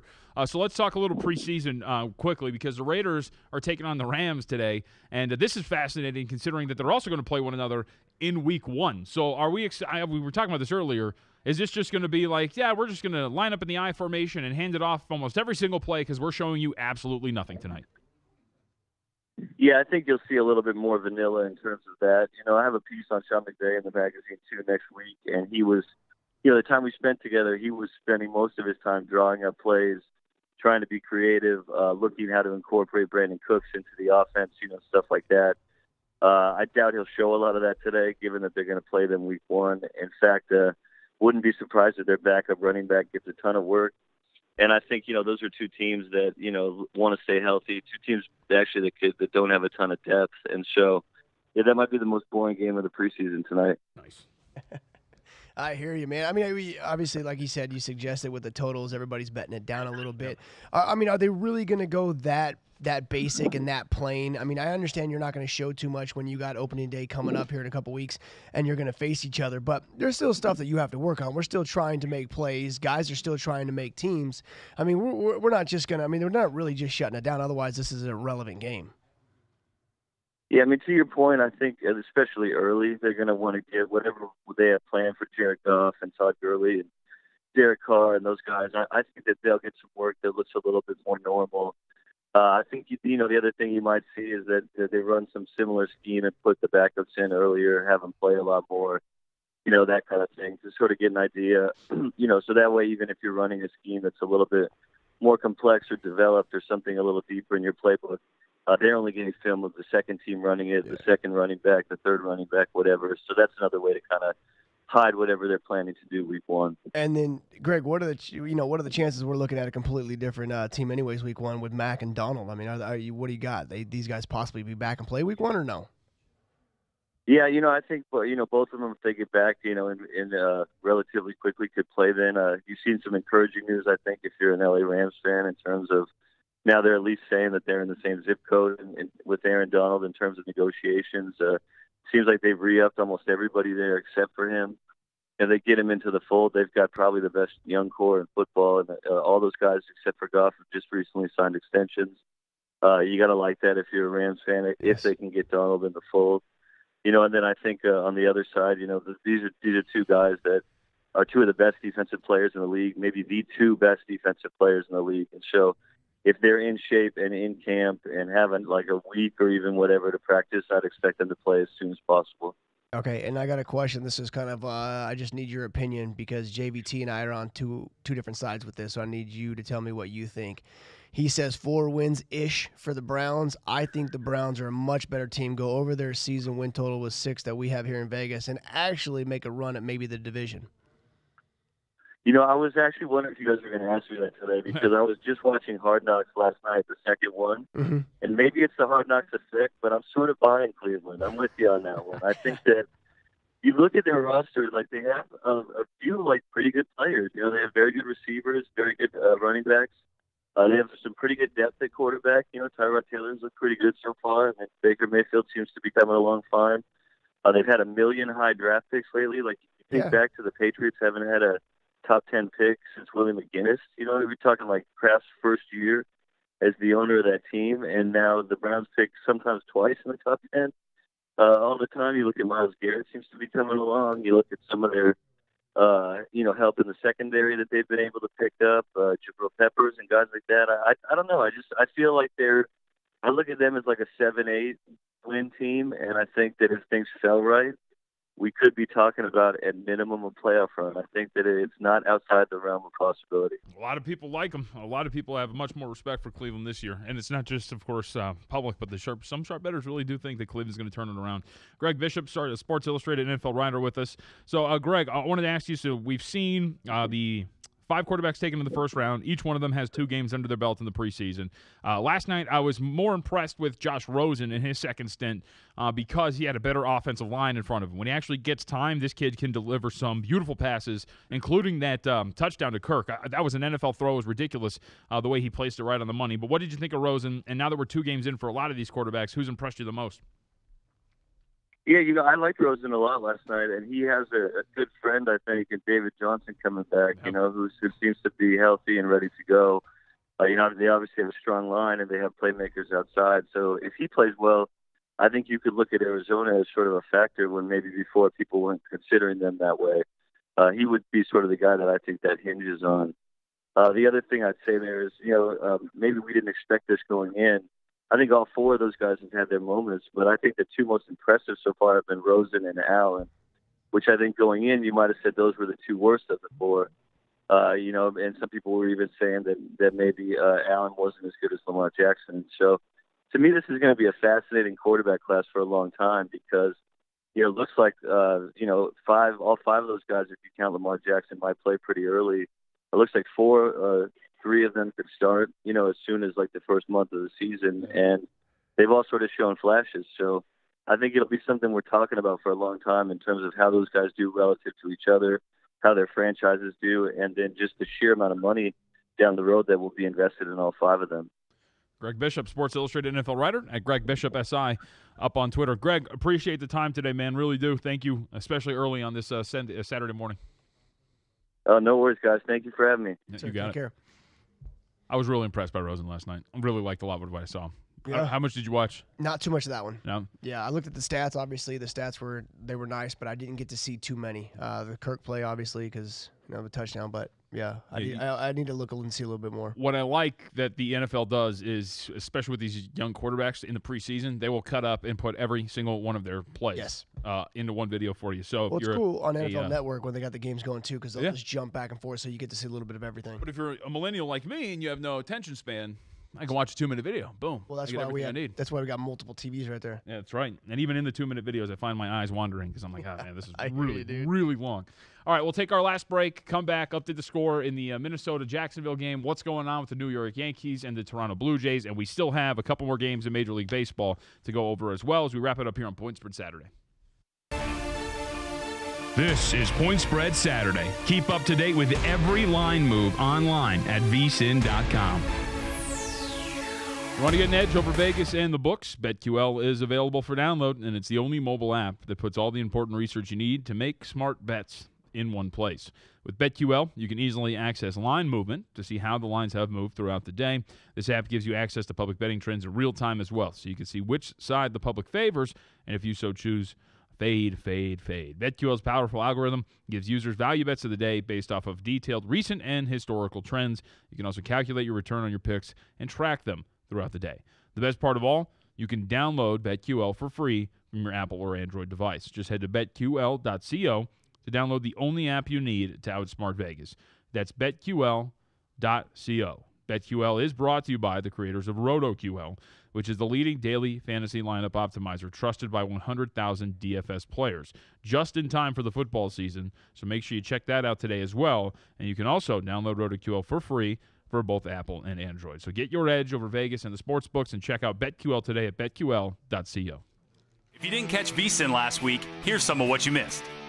Your thoughts on this match between Tiger Woods and Phil Mickelson? Well, I agree with opening at Pick'em. I really believe that the match is a toss-up. And, Tiger, like you mentioned, Tiger probably does have a little bit of home course advantage here. I think he's more familiar with the golf course than Mickelson is. He's been playing here for a long, long time with Michael Jordan and Charles Barkley and you name it. He's been out there. He holds the course record, has a little framed picture on the wall in the clubhouse, shot a 60 there. A 60? A 60. You just don't know what you're getting with him, but people love him. You're getting him as a plus, so I'm assuming it'll go down. I mean, it'll definitely go down in Las Vegas because the public will be all over the dog, and it's at T-Mobile. So that I can guarantee you. Vegas will have the lowest prices in the world. Faraway places, Asia, the Caribbean, China, wherever, it'll probably be higher because the true bettors of the sport and handicappers of the sport will have Nurga Bomb a little higher for sure. As far as just as a general rule for the futures market, I say this before the baseball season, before football season, what have you, there is just no bang for your buck in the futures market. Start thinking outside of these of the construct of betting that has been driven into you, that you've been brainwashed with for your entire life. The only thing that's available, I only bet ATS pre-flop, pre-game, before games start. I only bet ATS pre-flop, and I only bet futures and season wins. Nah, do what makes you money given the circumstance. Some of these depth charts are really bad. Seattle comes to mind, Kansas City, the guys behind Cam Newton. As a former GM, when you look at some of these depth charts, how in your mind do you think that they compile some of these guys? Because for some of these quarterbacks, if they go down, it's not going to go well. No, it's not. I think, San Francisco, CJ Beathard, we saw what happened with them last year when he had a play. And I think the most interesting player in preseason at quarterback is Teddy Bridgewater, because there's a lot of teams that if he plays well, they could use him. And I think Miami would be one of them. This is Ryan Tannehill. I think another team, Tampa Bay. Look, Ryan Fitzpatrick, we know, has to start the first 4 games. We've all seen how Ryan Fitzpatrick plays.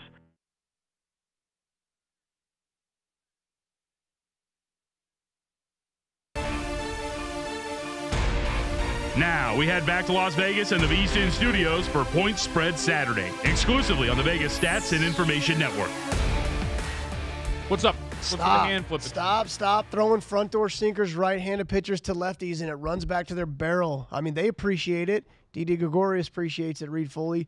Stop going inside. You're pitching inside for effect. You're trying to move their feet or throw a strike, and you're throwing a pitch that's running back to the middle of the plate, right to their barrel, and they keep putting it in the seats. You guys are going to have to learn to stop throwing this because you're not willing to locate it. You're trying to throw a pitch that's supposed to be located as hard as you can. It's a negative effect. That is a 2-run shot for Didi Gregorius. They got to get rid of that pitch. 2-0. Right now, the lead for the New York Yankees. We're at the bottom of the first inning with 2 outs. JBT, Greg Maddux, I can throw harder, but why? I'd rather locate. He can throw that pitch because he's trying. He knows where he wants it to finish. These guys have no idea where they want it to finish. Next up, we take a look at the games later tonight on the West Coast. It'll be Arizona and San Diego. Clayton Richard gets to start at home. Zach Godley will oppose him. Godley, last 3 starts, 2-0, 129 over that span. He started against the Padres last month. Gave him 1 run, 4 hits over 6 in the victory, and he's opposing Clayton Richard, who had a 2-run start of 8 innings with 86 pitches, ended in a no decision when he was pulled for a pinch runner last time against the Angels. Let's go. That's all you do is run when you're not pitching. Sprint up, dude. 2-3, 3.59 at home. This dude's done a lot of good, man. He's a guy that a lot of teams need in their rotation because he eats innings. He gives the bullpens a rest when other people don't. Very effective with his pitches. Pitch count's always down, gets a lot of ground balls. But like a lot of people, he pitches to contact. And so now I got to be very, very good with my location. And when I'm not, I get hit. But always gives them an opportunity. He likes pitching at home better, but why wouldn't you, man? Pitching in San Diego's, it's beautiful. It's beautiful. It's beautiful for the eyes, and it's a great place for pitchers to pitch. Godley's hot, dude. You called his last 3 starts, man. They've been fantastic, and the Diamondbacks, they are playing for something. They don't put too much pressure on themselves. They have a whole bunch of guys that they're not household names, but they all seem to come through at some point for this team. Arizona in most spots opened up about $1, let's say $1.35, now about $1.45. Over at the Westgate was specifically $1.36 before getting bet up 10 cents to where they're at right now.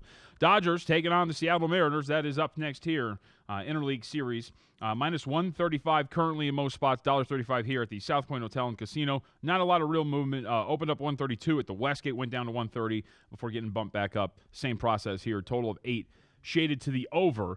Dodgers bats went nuts last night. 5 home runs, 11-1 win. Can they do it again against Erasmo Ramirez, who last time out came off of a 3-month DL stint to take over the spot for Felix Hernandez. 5 innings, 3 hits, no walks, 79 pitches, and a win at Houston. It's got that feel, man. It's just got that feel where the Dodgers are just going to roll this whole series, I have no idea what's going to happen, but it feels like that. Hilly, 2 runs less than 5 straight, so he's starting to heat up, which the Dodgers obviously need. Once again, he's getting back in a rhythm on that routine of playing every day, throwing every day, running.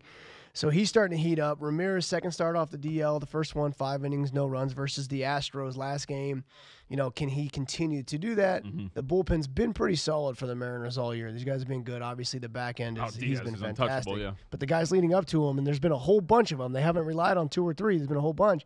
They've been great. It's just this is more of a gut on this one with the Dodgers. Yeah, he has not given up more than 2 earned runs during any of his last 5 starts. It goes all the way back to July 20th. So he has been the model of consistency for Los Angeles Dodgers. And I'm just not a fan. In the long run, I'm just not a fan of this Mariners team. Nothing really scary other than the back end of the bullpen. You're right, like you mentioned.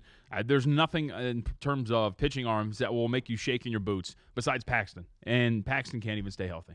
He's their power pitcher who can strike out guys, go 7 innings, and that's all you have. Yeah, and I'm not taking any cheap shots here, but he seems to be a little maybe he needs to toughen up a little bit. I'm not even talking about the line drive off the elbow he took because it could have got him in a very sensitive spot, but I just feel like, he's just got to get a little tougher. I think it's as easy as I can say it. And then LeBlanc, like I said, he stepped up out of nowhere. They're going to have to go get pitching the offseason. We know that. King Felix isn't the guy, so now he's back in the bullpen now starting again. But they're going to have to go get guys. But they love Pax. They love Marco. He's a nice kid too. And I'm telling you, man, positive things are happening over there, which is kind of crazy because it's the same regime that was in Anaheim that couldn't get it done in Anaheim. And they go over here to Seattle, and they got something brewing over here. Hold on, lost the power struggle with Sosha. Crazy how that works, bro. Seriously. Looks how that worked out really well so him far. and Service back over there in Seattle, they're doing a good job. Like I said, they got some good kids, man. They made some good roster moves on players that we don't know their names, and they've paid dividends. Now, Robbie Cano's back, but he can't make the postseason if they get there. Nelly Cruz, listen, he's great on any team. His whole career, he's been fantastic. Seager, they can get a little bit more out of. D. Gordon's been a blessing because he can play everywhere for them, So they made some pretty good moves, this team. Update on the score, still 7-3 between the Vikings and the Jacksonville Jaguars at this point, 12:55 and rolling in the second quarter. The first game today in the NFL preseason that is live. Speaking of which, any best bets for you today? I've got one that'll be on my radar later, but any best bets for you? Preseason, Major League Baseball, or other? No. First inning, yes, on the Yankee game. So bet that. Okay. The only one that I kind of circled, there's a few that I like. Nothing in DeGrom for sure. I think I'm laying on DeGrom. I just they scored runs for him 2 days in a row, so I'm okay with that. And the Kansas City Royals first 5. Okay. Jacob DeGrom taking on the Phillies and Jake Arrieta. This is moved. The Mets opened up -110. It's now a pick, -105 on both sides. So that's the one you're looking at. For me, for the most part, preseason action, maybe take a look at what's going to happen as you see the updated prices if you're watching on VSiN.com. Those are the South Point numbers with the total 7.5 over at -115. In the preseason, Dallas laying 3 points against Cincinnati. I love me some Cooper Rush. Rush has been fantastic for this team, really competing for that backup spot. I think you're going to see a lot of them today. And he's been a preseason wonder for the Dallas Cowboys. So laying 3 points with the Cowboys against the Cincinnati Bengals. There's been no movement. The only move on this one has been over 41, now 42.5 in some other spots. So that does it for us on Point Spread Saturday. Speaking of football, that's coming up next for the whole 60 minutes on Between the Sidelines. Josh, thank you for the time. Thank you, buddy. And Sam Piniatos will be in the spot next. This is Point Spread Saturday. Keep up to date with every line move online at VSiN.com.